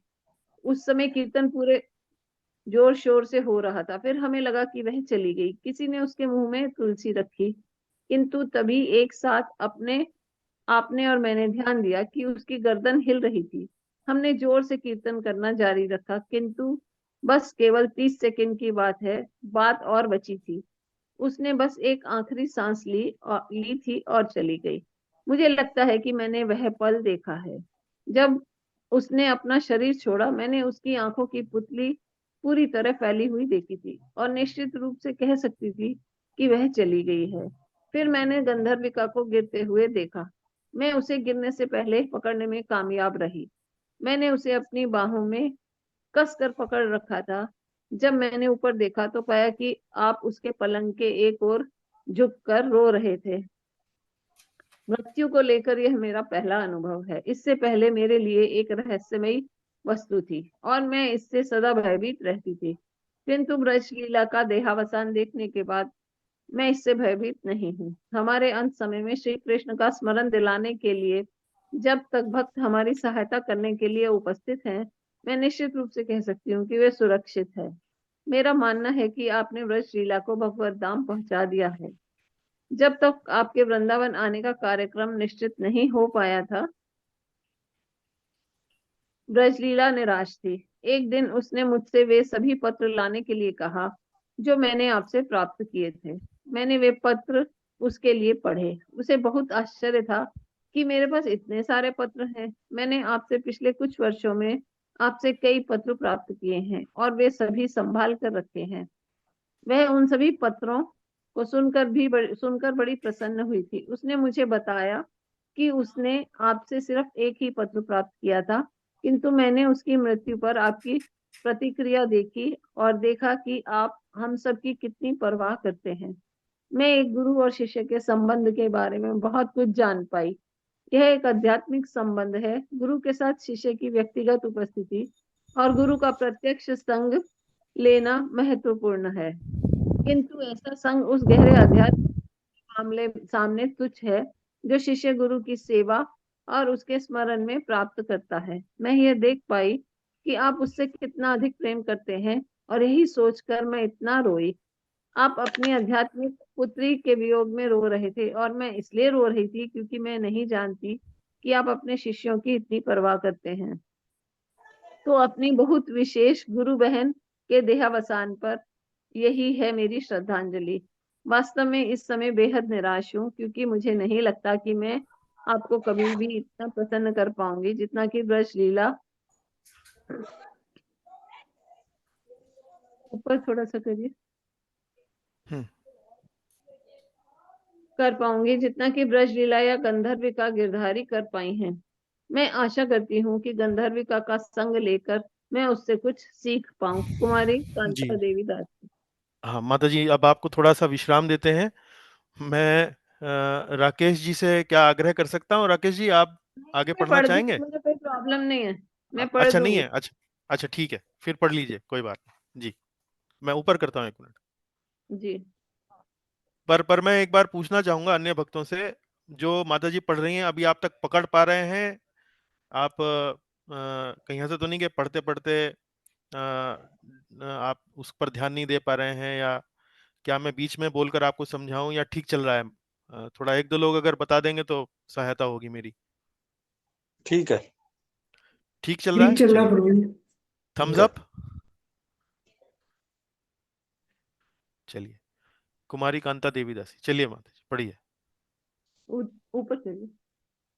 यह मेरा सौभाग्य था कि मैं आपकी प्रिय शिष्या ब्रज लीला देवी दासी का उसके अंतिम दिनों में संग प्राप्त कर सकी। मैं उसके साहस और दृढ़ता, उसके विचारों की शुद्धता और उसका आपके लिए असीम प्रेम को देखकर दंग थी। मैंने देखा कि उसका आपके लिए लगाव इतना तीव्र था तथा आप में और और आपके निर्देशों में विश्वास इतना गहरा था कि श्री कृष्ण ने स्वयं यह व्यवस्था की कि आप हजारों मील दूर से यात्रा करके यहाँ उसके अंतिम समय पर उसके साथ रह पाए। वह बस आपके लिए ही प्रतीक्षा कर रही थी। उसका अपने गुरु में प्रेम और विश्वास तथा आपका अपने शिष्या के लिए अगाध प्रेम देखकर मुझे बहुत आशा और प्रेरणा मिलती है। हम देख सकते हैं कि इस्कॉन गुरुओं के शिष्य शुद्ध बन रहे हैं और पूर्ण कृष्ण चेतना में अपने शरीर त्याग रहे हैं। हम इस बात के भी साक्षी हैं कि भक्तों के बीच एक सुंदर परस्पर सहयोग की भावना है और कठिन समय में वे एक दूसरे की सहायता करने के लिए भी तत्पर हैं। साथ ही साथ हम देख पा रहे हैं कि श्रील प्रभुपाद के शिष्यों की निष्ठा और समर्पण, जैसा कि आपके उदाहरण से साफ है, जो आप अपने शिष्यों के प्रति अपने उत्तरदायित्वों को इतने प्रेम पूर्ण ढंग से निभा रहे हैं। इन अमूल्य क्षणों को हमारे साथ बांटने के लिए आपका बहुत बहुत धन्यवाद। मैं आपके और आपके शिष्यों के संग को पाकर स्वयं को बहुत शुद्ध अनुभव कर रही हूँ। महामाया देवी दासी। आपने मेरे अनुभव के बारे में पूछा है क्योंकि मैं वहां उपस्थित थी जब ब्रज लीला देवी दासी ने अपना शरीर छोड़ा। सर्वप्रथम तो मुझे इस बात को लेकर बड़ा अचंभा है कि हमें श्रील प्रभुपाद की कृपा प्राप्त है, जिसकी वजह से हमें इस बात की जानकारी है कि वृंदावन नाम की कोई भी जगह इस दुनिया में अस्तित्व में है। यह तो बहुत ही दूर की बात है कि हम यह भी समझ गए हैं कि इस जगत को छोड़ने का सबसे शुभ तरीका श्री वृंदावन धाम में वैष्णव भक्तों के संग में भगवान के पावन नामों का जप करते हुए है। यह श्री प्रभुपाद की महिमा ही है कि व्रज लीला अपना शरीर इतनी शुभ परिस्थितियों में छोड़ पाई। मुझे किसी प्रकार यह अवसर प्राप्त हुआ कि मैं व्रज लीला के अंतिम समय में पावन नामों को जप कर पाई।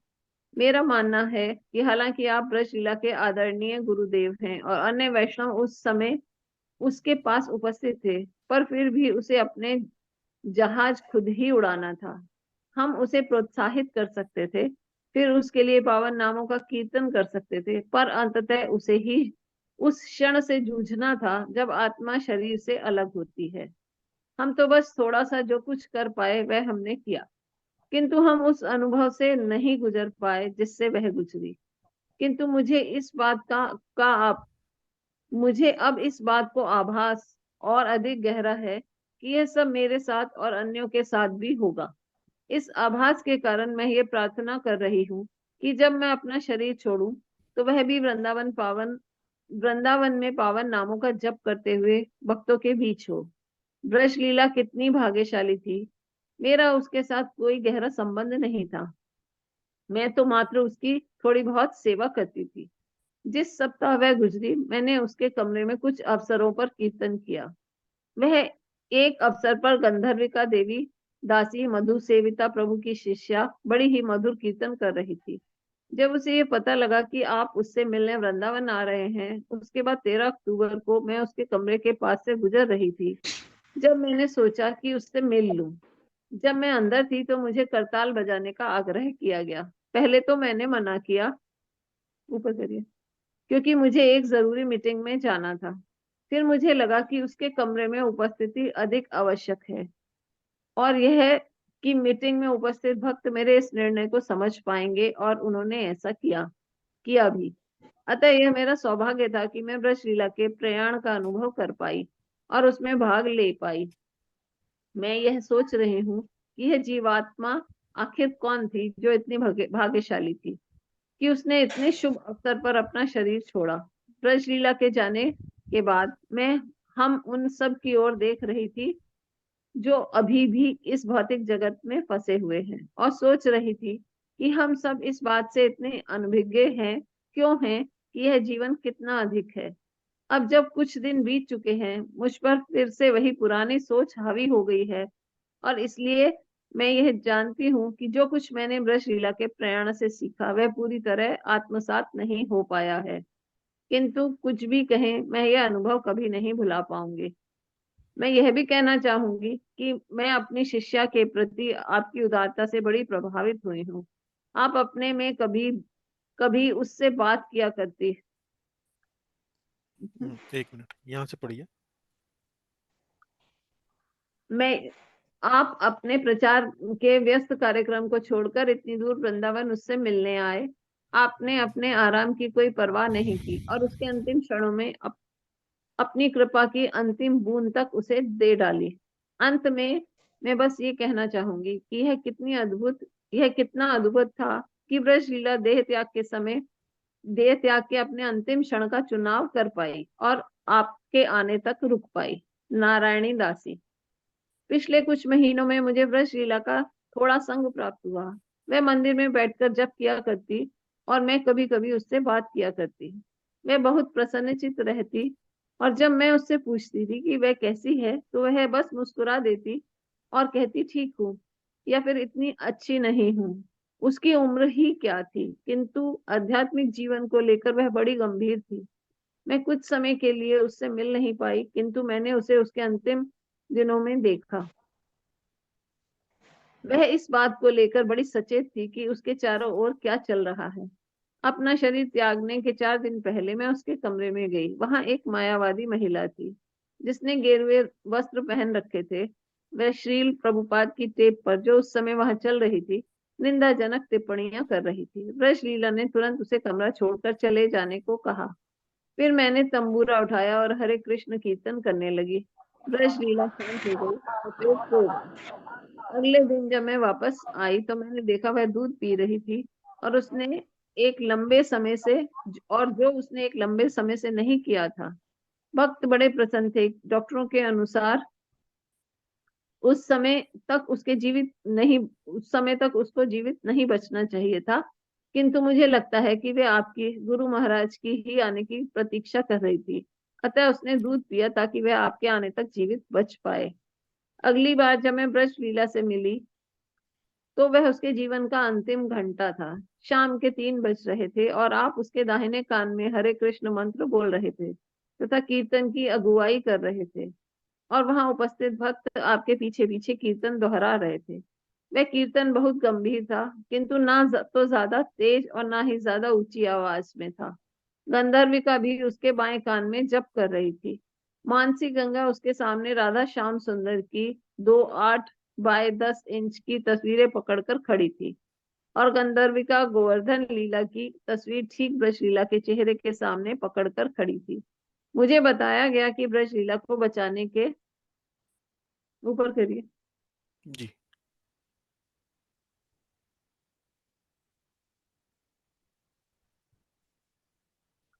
सभी प्रयास, जैसे ऑक्सीजन इंजेक्शन, दर्द निवारक दवाइयां, सब बेकार साबित हो रही थी।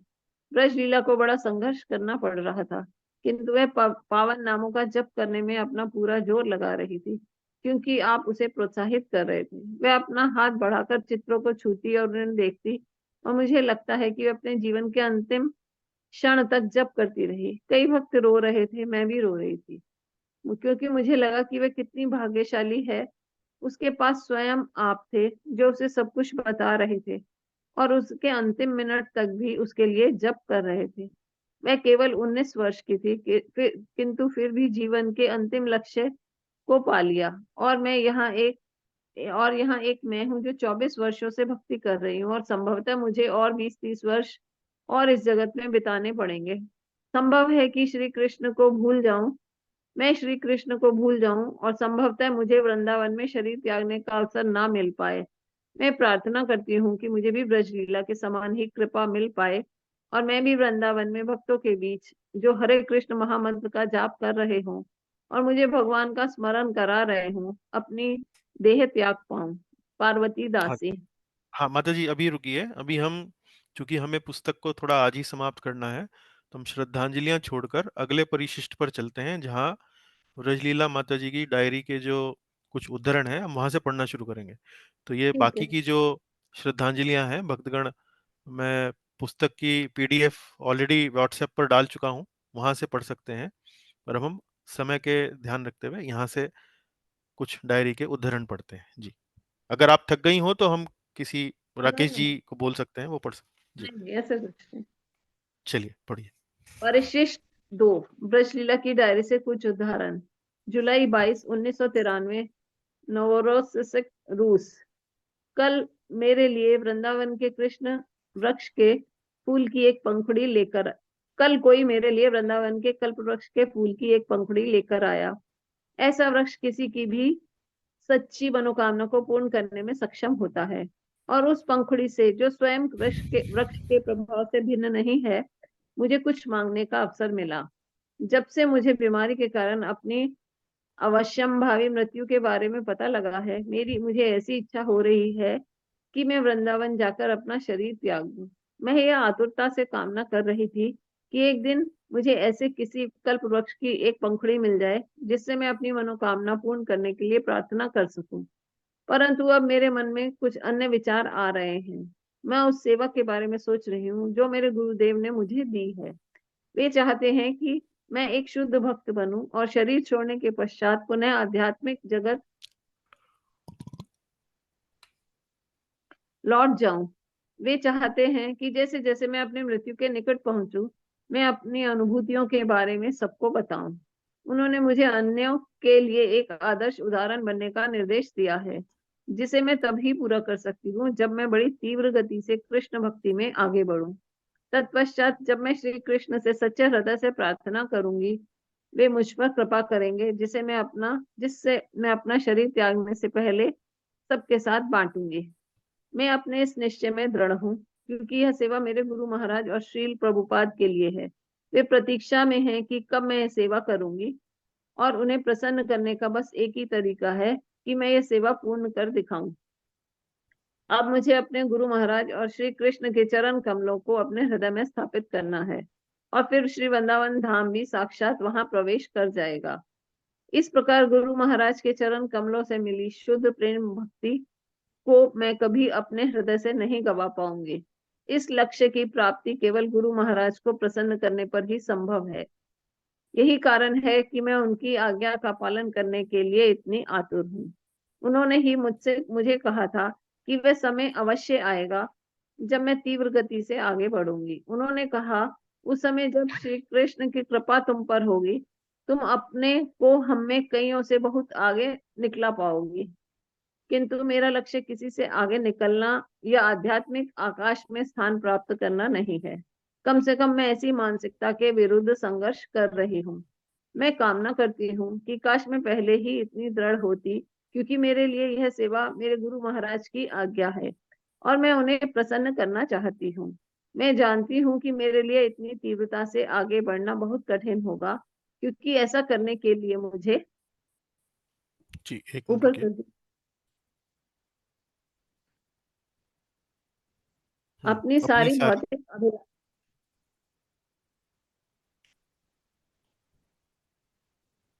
पढ़िए पढ़िए। अपनी सारी भौतिक अभिलाषाएं पीछे छोड़ देनी होंगी। किंतु मैं उन सभी कठिनाइयों को स्वीकार करूंगी, क्योंकि मुझे पूरा विश्वास है कि मेरे गुरु महाराज मुझे कभी अकेला नहीं छोड़ेंगे। वे निश्चित रूप से मेरी सहायता करेंगे, क्योंकि यह सेवा उन्होंने ही मुझे दी है। अतः उस कल्प वृक्ष से मैं प्रार्थना करती हूँ, कृपया मुझे अपने गुरु महाराज की आज्ञा पालन करने में सहायता करें। मैं अपने गुरु महाराज के चरण कमलों को अपने हृदय में स्थापित करने के लिए बहुत अधीर हूँ। श्री गुरुदेव को प्रसन्न करके मैं श्री कृष्ण को भी प्रसन्न कर सकूंगी। फिर संभवतः श्री कृष्ण मुझे एक दिन श्री वृंदावन धाम में राधा कुंड की धूल में लौटने की अनुमति दे देंगे। मैं प्रार्थना करती हूँ कि मैं अपने गुरु महाराज के आदेश का पालन करने की आकांक्षा के साथ साथ स्वयं को सिद्ध बनाने की आकांक्षा मेरे हृदय में बनी रहे। कृपया मुझे इतनी शक्ति दें कि मैं उनके प्रति अपनी सेवा को निभा पाऊं, यह आकांक्षा अधिक से अधिक बलवती हो। जुलाई 24, 1993, नवोरोसिस्क, रूस। परम आदरणीय श्री गुरुदेव एवं श्री कृष्ण, मैं आपसे क्षमा की भीख मांगती हूँ। मैं आपके साथ अपने व्यवहार में कितनी नादान हूँ। यह स्वीकार करते हुए मुझे बड़ा कष्ट हो रहा है कि स्वयं को आपका भगत मैं स्वयं को आपका भगत समझती हूँ, किंतु मैं अभी भी कितनी स्वार्थी हूँ। उस परम लक्ष्य की प्राप्ति का प्रयास करने में मैं देख सकती हूँ कि आने वाले समय में मेरे लिए संभावनाएं बेहद कम हैं, किंतु फिर भी मैं हमेशा आपका मार्गदर्शन अपने साथ अनुभव करती हूँ।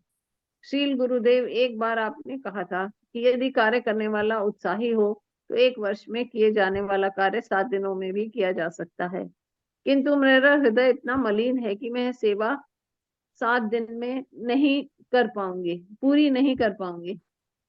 आपकी कृपा की याचना करती हूँ ताकि जितना शीघ्र हो सके इसे पूरा कर सकूं। मेरे विचारों में श्री गुरुदेव मुझसे कहते हैं, मैं जानता हूँ कि ये व्यवहारिक दृष्टि से तुम्हारे लिए असंभव लगता है, किंतु मुझे पूरा विश्वास है कि तुम यह कर सकती हो।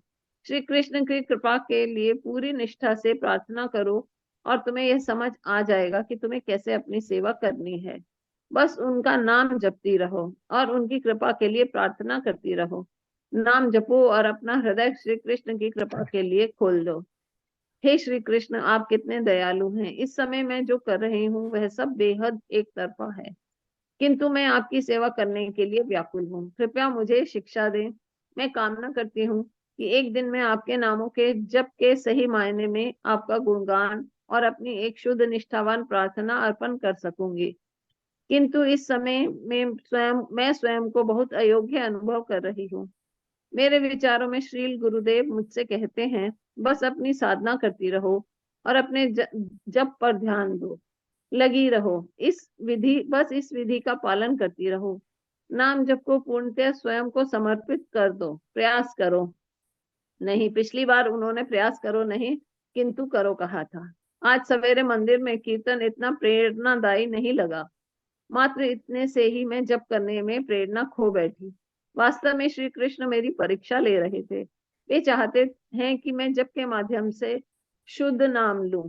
वे चाहते हैं कि मैं श्रील प्रभुपाद की सरलतम कक्षाओं में कही गई उनकी शिक्षाओं को सुनूं। आज मैं पावन नामों को अपनी मलिनता तथा अनर्थों के कारण नहीं सुन पाई। हे कृष्ण, हे श्रील गुरुदेव, वह दिन कब आएगा जब मैं आपकी कृपा को समझ पाऊंगी। जुलाई 25, 1993, नोवरोसिस्क, रूस। श्री गुरुदेव, मेरा हृदय एक पत्थर के समान कठोर है। मैं बहुत नीरस हूँ जिसके भीतर कोई भक्तिमय उद्गार नहीं है। आप मुझे जो दे रहे हैं मैं उसका मूल्य नहीं समझ सकती हूँ, किंतु मुझ पर कृपा करें कि मैं पावन नामों का जप कर सकूं। जुलाई 27, 1993, नवोरोसिस्क, रूस। आज एक बार फिर मैं अपनी इच्छा पूरी करने के लिए भीख मांग रही हूँ। वह इच्छा है कि मैं अपने गुरु की आज्ञा पूरी कर सकूं। मुझे नहीं मालूम कि अपना शरीर त्यागने कभी वृंदावन जा सकूंगी, किंतु मैं आशावान हूँ कि मैं अपने गुरु महाराज की इच्छा पूरी करने की अभिलाषा करना जारी रखूंगी। भगवान से इस प्रकार की कृपा के लिए प्रार्थना करती हूँ कि मैं वह कर पाऊं जो मेरे गुरु महाराज मुझसे चाहते हैं। मैं श्री वृंदावन धाम से प्रार्थना करती हूँ, कृपया मेरे हृदय में प्रकट हो जाएं, क्योंकि मैं चाहती हूँ कि मेरे गुरु महाराज के चरण कमल वहां पर निवास करें। मैं चाहती हूँ कि मुझे भगवान श्री कृष्ण के चरण कमलों की सेवा करने का अवसर प्राप्त हो। हे कृष्ण, आपसे मेरी यही विनती है, कृपया मेरे लिए अपने गुरु की आज्ञा का पालन करना संभव बना दे। उन्होंने मुझे आज्ञा दी है कि मैं आपके चरण कमलों में पूर्णतया समर्पित हो जाऊं। कृपया मुझे ऐसा करने दें, कृपया मुझे ऐसा करने की शक्ति दें। मैं इस एक तरफा प्रयास को और जारी नहीं रखना चाहती। हे कृष्ण, कृपया मैं आपसे बड़ी विनम्रता और निष्ठा से निवेदन करती हूँ। ऊपर कर दीजिए। जी। जी। प्रिय श्री गुरुदेव, प्रिय श्री कृष्ण, कृपया मुझे क्षमा कर दें कि मैं आपके समक्ष इस प्रकार रो रही हूँ। मैं योग्य बनने के लिए बहुत आतुर हूँ, बेहद आतुर हूँ, ताकि मैं हृदय की गुहार आप दोनों तक पहुंचा सकूं। आपकी स्पष्ट यादगार मेरे मन में बनी रहे और मैं अपनी विनम्र तथा सच्ची प्रार्थनाएं आपको अर्पण कर सकूं। कृपया मुझे कभी ना भुलाएं। जुलाई 28, 1993, नवरोसिस्क, रूस। प्रिय श्री गुरुदेव, प्रिय श्री कृष्ण, आप दोनों मेरे प्रति कितने कृपालु हैं। मैं नहीं जानती कि आपकी सेवा करने की मेरी अभिलाषाएं सही हैं या नहीं। कभी कभी मैं सोचती हूँ कि वृंदावन जाने की मेरी इच्छा के कारण मैं बहुत विशेष हूँ, क्योंकि मैं अपना शरीर एक पावन स्थान पर छोड़ूंगी और एक विशेष गंतव्य पर पहुंचूंगी। मुझे लगता है कि ऐसी मानसिकता शोचनीय है। ऐसे विचार मेरे अहंकार के कारण हैं, किंतु मैं आपकी इच्छा को स्वीकारना चाहती हूँ। हे श्रील गुरुदेव, मैं इसके लिए प्रार्थना करती हूँ। कल गंधर्विका ने मुझे बताया कि जल्दी ही उसके साथ वृंदावन जाना संभव सकता है, किंतु वह मुझे चेताती रहती है कि वृंदावन में रहना बड़ा कठिन होगा। वहां रहने के कारण मेरा जीवन और कम तथा मेरे शारीरिक कष्ट और गंभीर हो सकते हैं। हे गुरुदेव, आप मुझे वहां जाने की आज्ञा तब नहीं देंगे जब तक मैं अंतिम परीक्षा के लिए तैयार ना हो जाऊं। किंतु मैं जानती हूँ कि मैं तैयार नहीं हूँ, यह तो साफ पता लगता है। हे कृष्ण, मेरी आपसे प्रार्थना है कि मुझे इतनी शक्ति दें कि मैं वह निर्णय स्वीकार कर सकूं। मैं कुछ ढूंढ रही हूँ, वह जो मुझे समझना चाहिए ताकि मैं तैयार हो सकूं। वह कमी क्या है, वह अनुभूति क्या है जिसे प्राप्त करना इतना आवश्यक है। प्रियशील गुरुदेव, मुझे लगता है कि मुझे पावन नामों के बारे में जो आपने मुझे दिए हैं जरा भी समझ या जरा भी आसक्ति नहीं है। मैं अकेले कुछ भी नहीं कर सकती, कृपया मेरी सहायता करें। मैं आपकी भक्ति में आपका अनुसरण करने के लिए उत्सुक हूँ। शिष्य को चाहिए कि वह पूर्णतः शरणागत हो, जो हृदय में उत्पन्न होती है। आपका शिष्य होने के नाते यह हमारा लक्ष्य है कि हम हृदय से शरणागत हो, और आपके पास वह शक्ति है जिससे आप हमें अपनी शुद्धता और निष्ठा से हमें आकर्षित कर सकते हैं। आप हमें आपका अनुसरण करने के लिए पुकार रहे हैं। अगर मेरे पास यह कृपा नहीं होती तो मैं नहीं जानती कि मेरा क्या होता। कृपया आपका मुझे आपका अनुसरण करने दें। मैं आपकी सहायता के बिना कुछ भी नहीं हूँ। मेरे पास अपनी कोई शक्ति नहीं है। हे कृष्ण, हे गुरुदेव, मेरे हृदय के स्वामियों, कृपया मेरी सहायता करो। आपके निष्ठावान भक्त अपनी शुद्ध इच्छाओं से आपको प्रसन्न करते हैं। मैं भी अपना जीवन इस प्रकार जीना चाहती हूँ। कभी कभी ये बहुत कठिन होता है। मैं एक सच्ची शिष्या बनना चाहती हूँ जो हर समय अपने गुरु के चरण कमलों को अपने हृदय में रखे। काश ये इच्छा और बलवती बने। श्रील गुरुदेव, कृपया मुझे ऐसा करना सिखाएं। हे कृष्ण, हालांकि मैं जानती हूँ मेरी इच्छाएं सही हैं, किंतु अपनी निष्ठा को लेकर मैं आशंकित हूँ। मैं जानती हूँ कि मैं मूर्ख और निष्ठाहीन हूँ, क्योंकि मैं अभी भी पावन नामों का ठीक से जप नहीं कर पाती हूँ। किंतु मैं यह वचन देती हूँ कि मैं प्रयास करती रहूंगी। हे कृष्ण, हे गुरुदेव, कृपया मुझे सिखाएं कि जप कैसे करना चाहिए। मैं आप दोनों से बार बार गुहार लगा रही हूँ। कृपया मुझे बांधने वाली वे सब रस्सियां काट डालें। कृपया मेरे अनर्थों को समाप्त करने में मेरी सहायता करें। मैं सुधरना चाहती हूँ, कृपया मेरी सहायता करें। मेरी सहायता करें कि मैं सदा याद रखूं कि मैं कितनी अधम हूँ। तब मैं हर दिन नई ऊर्जा के साथ अपनी प्रार्थना कर सकूंगी। जुलाई 30, 1993, नोरो ससेक्स, रूस। आदरणीय श्रील गुरुदेव, हे मेरे भगवान कृष्ण, आपकी कृपा के लिए बहुत बहुत धन्यवाद, जो मुझे आपसे हर रोज मिलती है। सच कहूं तो आपकी कृपा ही मेरा एकमात्र सहारा है। मैं आपसे प्रार्थना करती हूँ कि इस कृपा के बहाव को कभी ना रोकें। हालांकि मैं अज्ञानवश इसकी कद्र नहीं कर पाती हूँ। मुझे ऐसा लगता है कि विषमतम परिस्थितियों में, जैसे गंभीर रोग अथवा मृत्यु, ही हमें भगवान के प्रति पूर्ण शरणागत बनाती है। मैं देख सकती हूँ कि यदि कोई लापरवाह अथवा आलसी है तो श्री कृष्ण शीघ्र ही इस प्रकार की कठिनाइयां उसके जीवन में भेजेंगे। इसलिए मुझे लगता है कि जीवन जीना मरने के मुकाबले में कहीं अधिक भारी परीक्षा है। यदि मैं अपनी जानलेवा बीमारी से बेपरवाह हो जाऊं तो श्री कृष्ण की शरण लेने के प्रति भी आलसी हो जाऊंगी। और फिर माया देवी अपना जलवा दिखाने लगती हैं। तुम एकदम अधम हो। तुमने अपने स्वामी से मुंह मोड़ लिया है। अब मैं तुम्हें सबक सिखाती हूँ। किंतु मैं कृष्ण की शरण इस दबाव में नहीं लेना चाहती हूँ कि मैं मरने वाली हूँ। मैं तो उस क्षण के आने से पहले ही शरणागत हो जाना चाहती हूँ। वास्तव में पूर्ण निष्ठा के साथ शरणागत होना चाहती हूँ। हे कृष्ण, आप कृपावश मुझे जीवित रहने दे रहे हैं, और यह मेरी अभिलाषा है कि मैं आपसे हर रोज प्रार्थना कर सकूं और अपने हर दिन को अपना अंतिम दिन समझ सकूं। मैं अपने गुरुदेव से भी उसी प्रकार प्रार्थना करना चाहती हूँ कि मानो मैं बस मरने ही वाली हूँ और वे मुझे सबसे अधिक प्रिय हैं। मेरी वास्तव में यही अभिलाषा मुझे जीवित रहने मेरी वास्तव में यही अभिलाषा है कि श्री कृष्ण और श्रील गुरुदेव मेरे प्रियतम मित्र बने। मैं उनकी कृपा का गुणगान कर सकूं जो मुझे उनसे मिल रही है, और उन्हें हृदय से धन्यवाद कह सकूं। मेरे लिए बड़ा कठिन है इस बात का ध्यान करना कि मुझ में कितने दोष हैं, मेरे हृदय में कितनी धूल जमा है, और मैं कितनी लाचार हूँ, मैं कितनी कमजोर हूँ, और मैं संभवतः सफल ना हो पाऊं। मैं प्रार्थना करती हूँ कि मैं कभी भी शिकायत ना करूं कि आपने मेरी ओर ध्यान नहीं दिया, या आप मुझे भूल गए, और इस प्रकार के बेफिजूल विचार। हे श्री गुरुदेव, मेरी एकमात्र अभिलाषा है कि मैं निरंतर हमारे आध्यात्मिक संबंध के बीज को सींचती रहूं, और आपके प्रति किसी भी अपराध की घास फूस को सावधानी से निकाल फेंकूं। आपके साथ मेरा संपर्क ही मुझे जीवन देता है। जी। तो माता प्रश्न जी, अब तीन। हम, हाँ जी, अब हम आगे अंतिम जो है दो एक पेज पढ़कर इस पुस्तक को के पठन को विश्राम देंगे। आप यहाँ से पढ़िए, अक्टूबर 3, 1993। जी। अक्टूबर 3। अच्छा, अगस्त 3 था वो तो। हाँ, अभी हम बीच में कुछ हमने 5-6 पेज छोड़ दिए हैं ताकि पुस्तक पूरी कर अच्छा, दें आज। जी। अक्टूबर 3, 1993। ऐसा कहा जाता है कि एक शिष्य के लिए उसके गुरु की आज्ञा उसके जीवन का परम कर्तव्य होती है।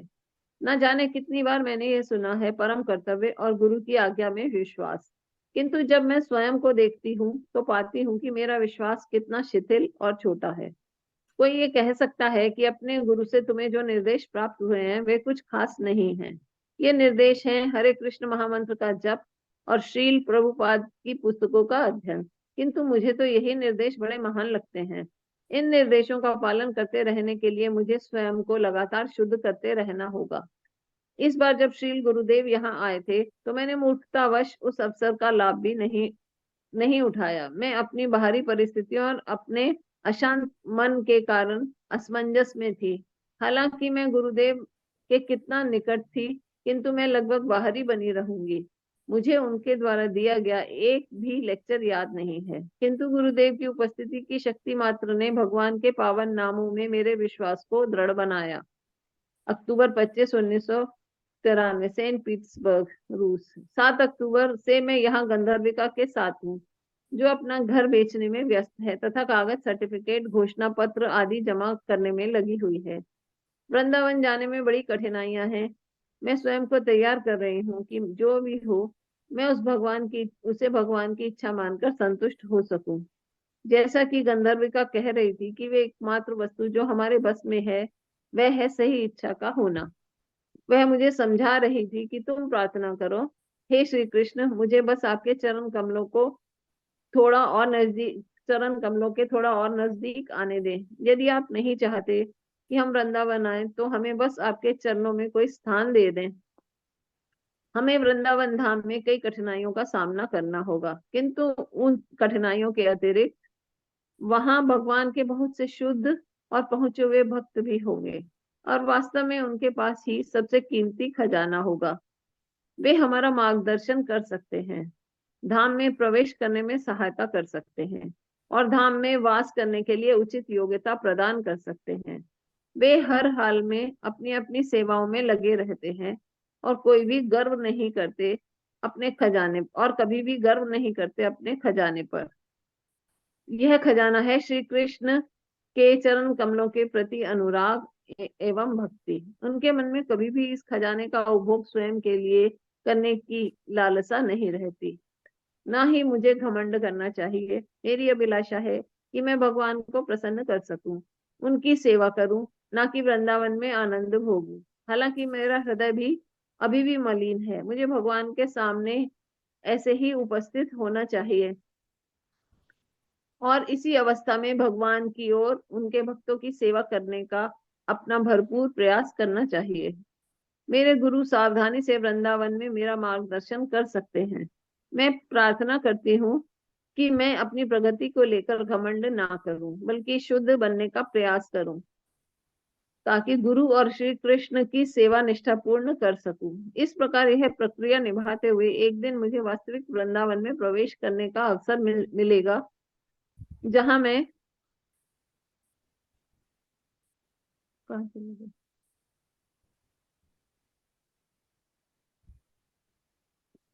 मिलेगा जहां मैं गुरु और श्री कृष्ण की पूर्णतः शुद्ध भावना से सेवा कर सकूंगी। आदरणीय श्रील गुरुदेव, मैं आपकी सेवा कब कर पाऊंगी? निजी भोग वृत्ति का विषैला सर्प कभी कभी मेरे हृदय को डस लेता है। आपकी कृपा से जो मुझे मिली है उसके कारण मेरी आपके प्रति सेवा बढ़नी चाहिए, किंतु यह सर्प इस कृपा को भी निगलना चाहता है। हे पावन नाम, आप ही इस प्रकार की पाप में इच्छाओं के बीच का नाश कर सकते हैं। 14 नवंबर 1993, श्री वृंदावन धाम, भारत। हम इस पावन धाम में पहुंच गए हैं। हे श्री कृष्ण, ऐसा लगता है कि मैं अपने घर एक लंबे समय बाद लौटी हूँ। धीरे धीरे यहाँ फिर से चीजें जानी पहचानी लगने लगी हैं। मेरे हृदय से मेरे हृदय से इच्छा है कि मैं श्री कृष्ण के लिए अपना लगाव विकसित करूं, जो श्रील गुरुदेव की कृपा से एक दिन कृष्ण प्रेम में परिवर्तित हो सके। हे मेरे श्री कृष्ण, आप यहाँ वृंदावन में सदैव उपस्थित रहते हैं। ये आपका घर है। मैं आपके घर में अतिथि नहीं बनना चाहती। कृपया मुझे अपना मानकर स्वीकार करें।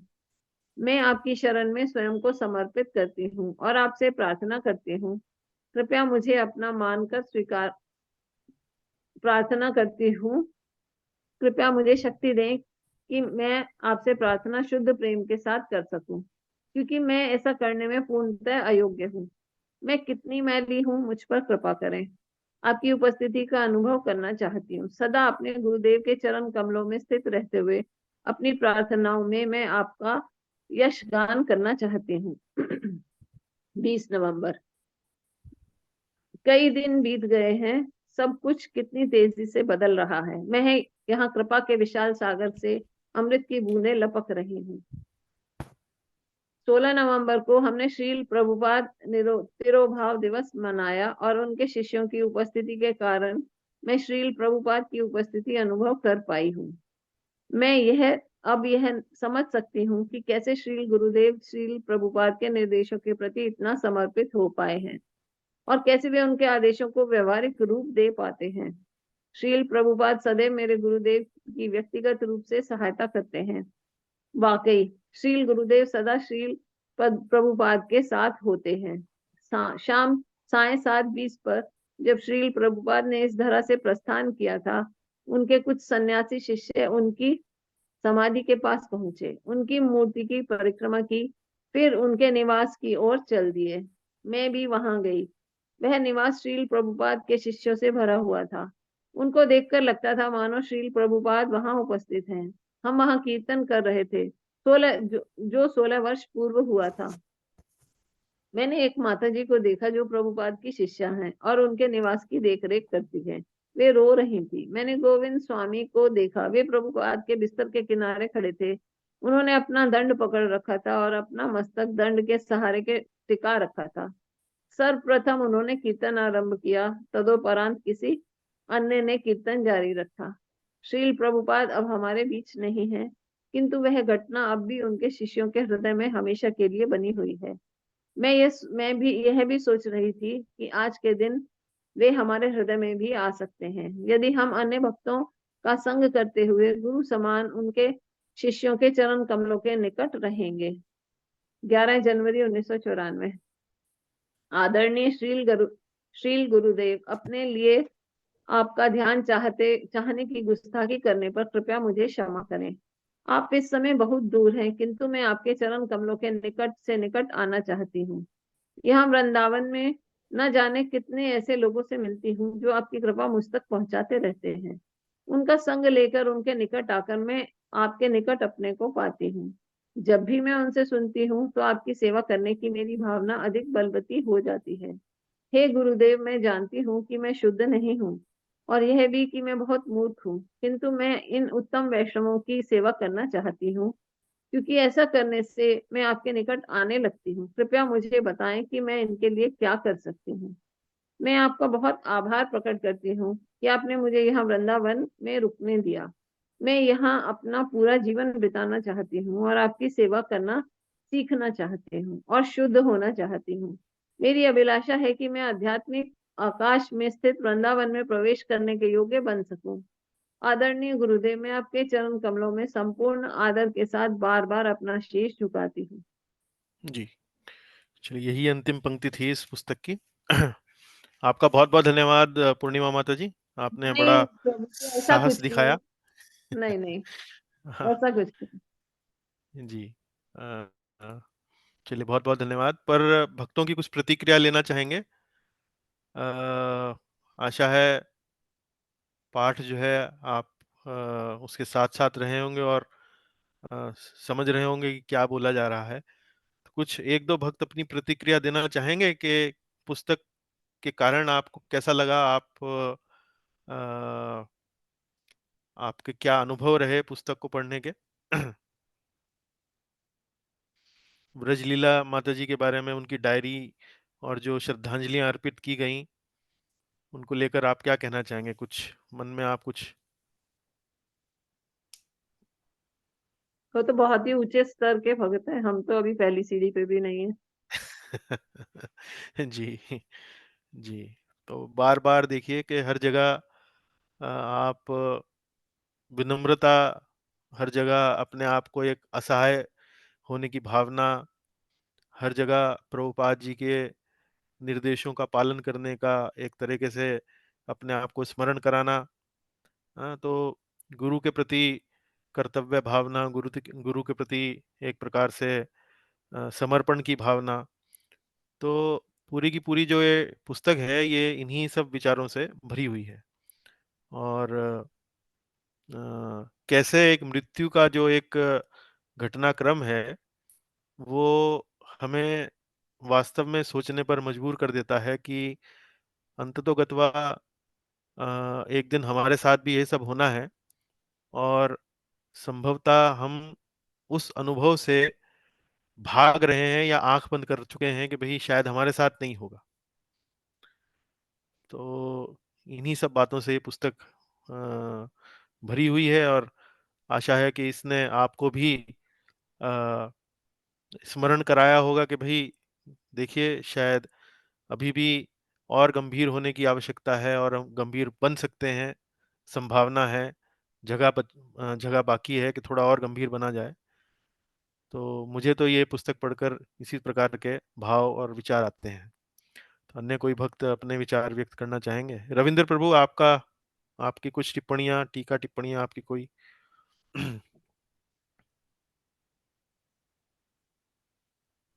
हाँ प्रभु जी। आप बात कुछ गुरु हाँ जी। और शिष्य का प्रेम देख करके भाव विवल हुए। अच्छा। जी। हम्म। गुरु शिष्या का गुरु के प्रति प्रेम या गुरु का शिष्या के प्रति प्रेम?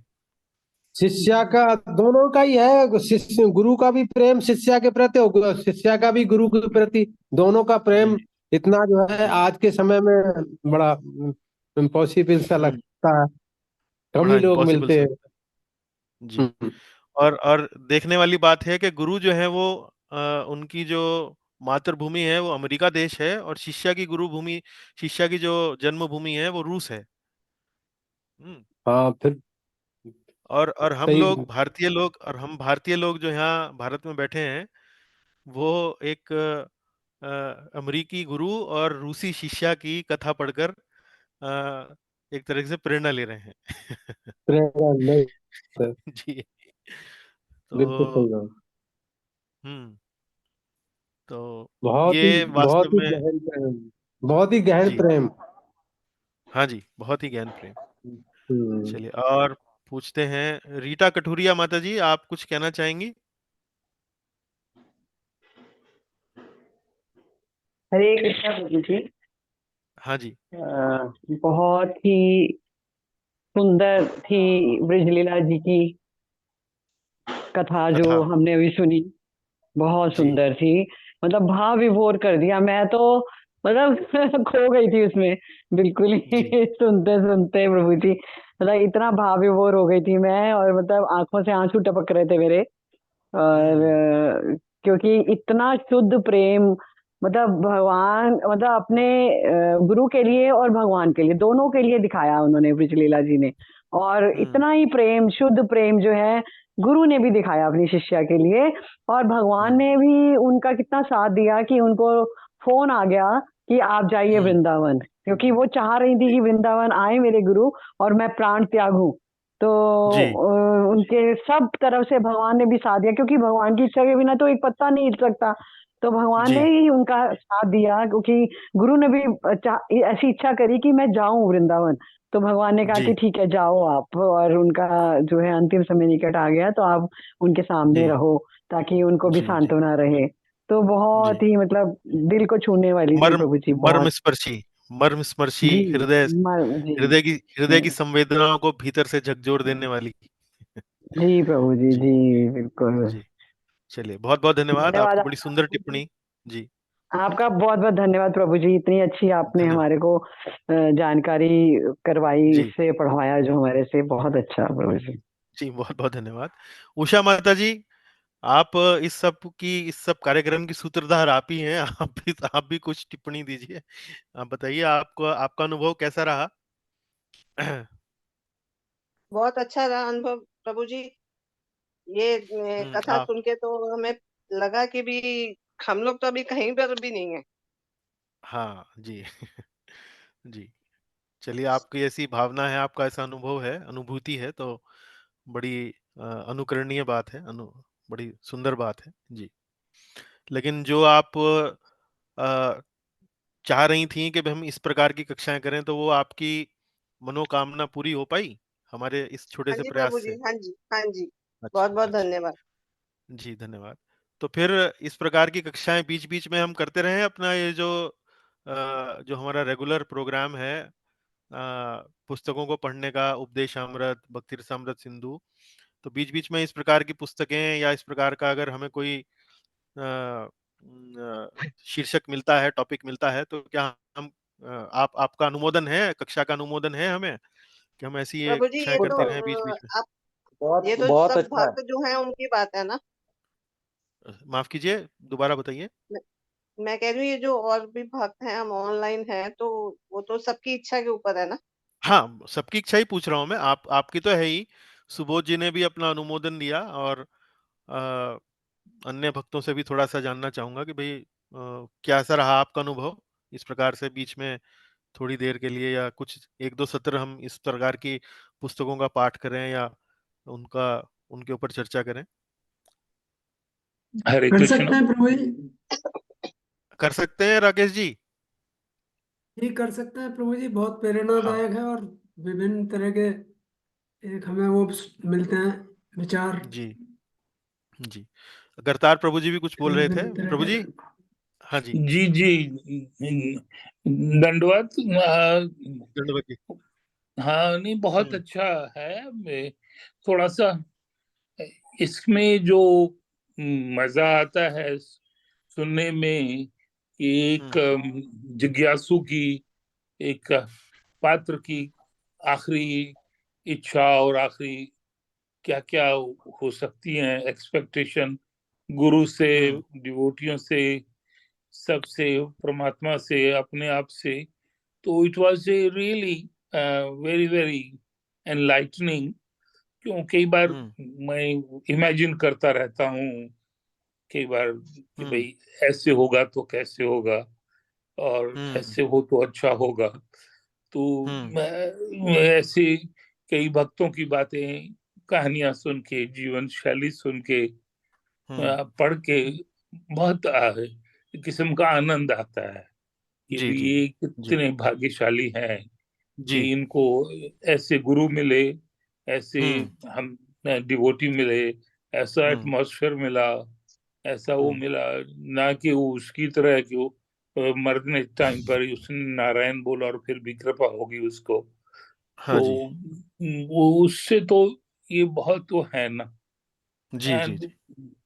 प्रॉब्लम सिर्फ एक यही है, जो कई बार मैं सोचता हूँ, माँ भी बोला करती थी जब वो चोले में थी, आप न मरिए स्वर्ग न जाइए, जब तक आप मरोगे नहीं तो कैसे स्वर्ग जाओगे। हाँ, खुद और के मरे फिर बिना आप स्वर्ग नहीं स्वर्ग, मिलता है। हाँ, वो हाँ कहते हैं फिर स्वर्ग जाओगे तो मरने के बाद फिर आप किसी को बता नहीं सकते कि स्वर्ग क्या है, हाँ वो कैसे मिला, कैसे जी। जर्नी रही। तो ये कई बार बड़ा होता है कि काश कोई ऐसा मिल जाए गुरु जो ये हम्म अनुभव करा दे कि भाई हम्म उस वक्त क्या हालत होगी।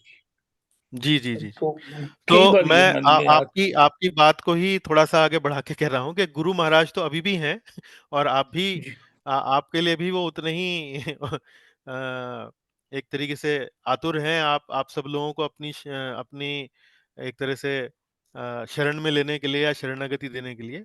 तो आप लोग भी इससे थोड़ा प्रेरणा लें और प्रयास करें कि भाई महाराज से थोड़ा संपर्क करें या किसी अन्य गुरु से संपर्क करें। तो आप भी सोचें सब लोग।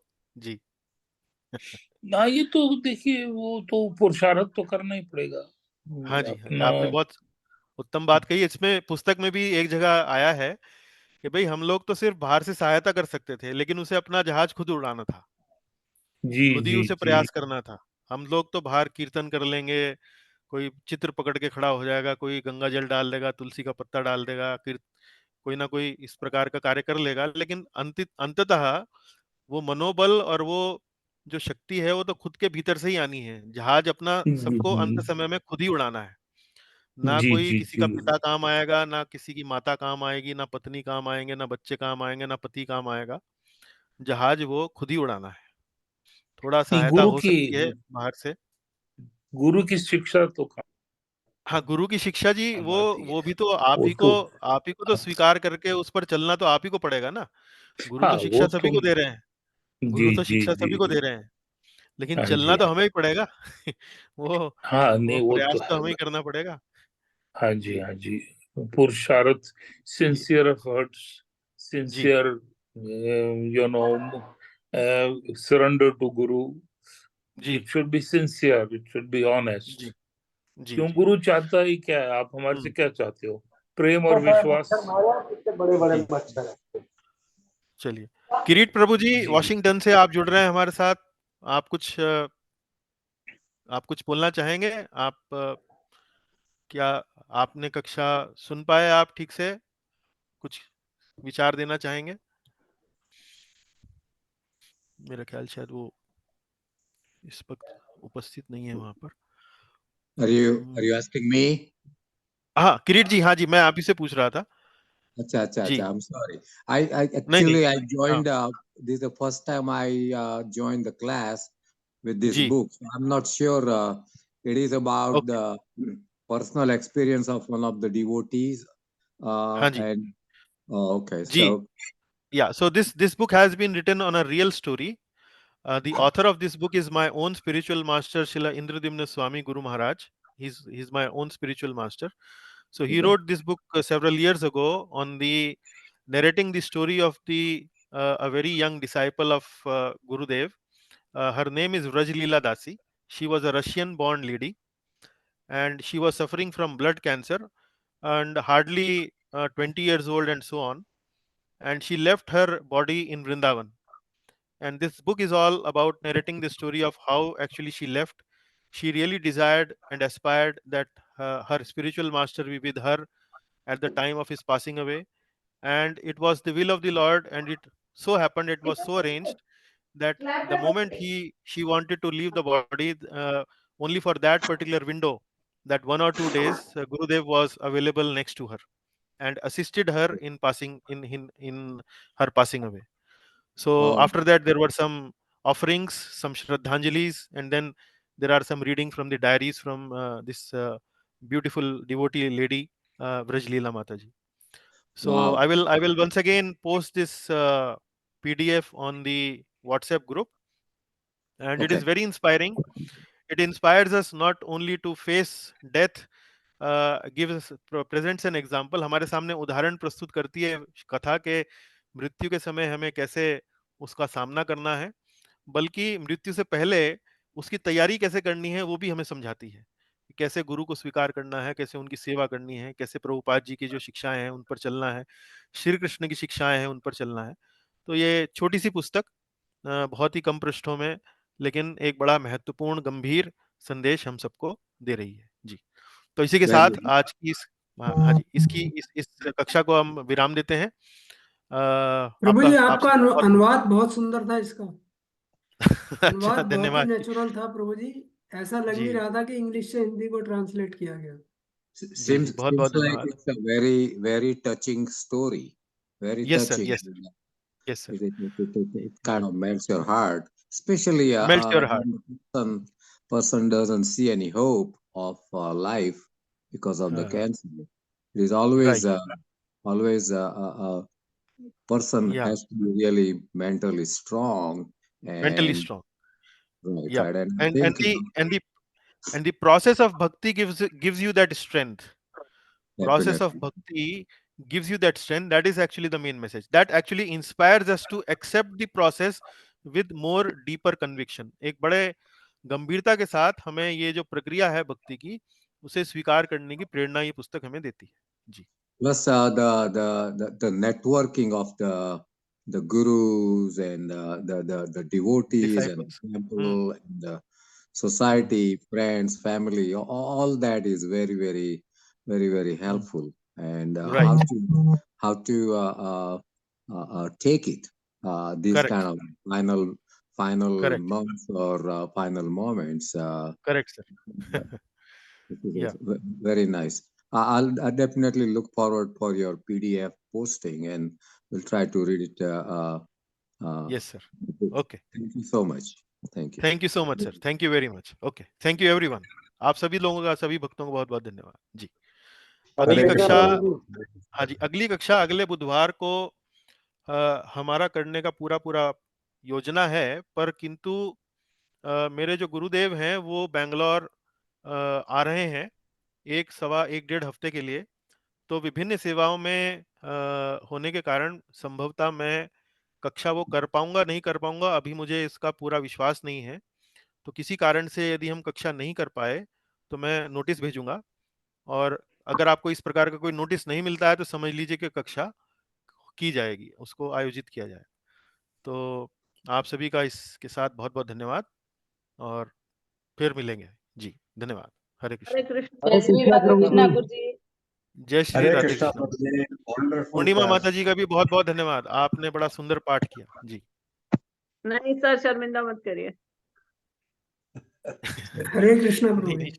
अच्छा जी, धन्यवाद। अच्छा, हरे कृष्ण हरे प्रभु जी। कृष्णा कृष्णा प्रभु जी, प्रभु हरे जी। कृष्णा। हरे कृष्ण, हरे कृष्ण। हरे कृष्णा प्रभु जी। हरे कृष्ण रविंद्र प्रभु जी।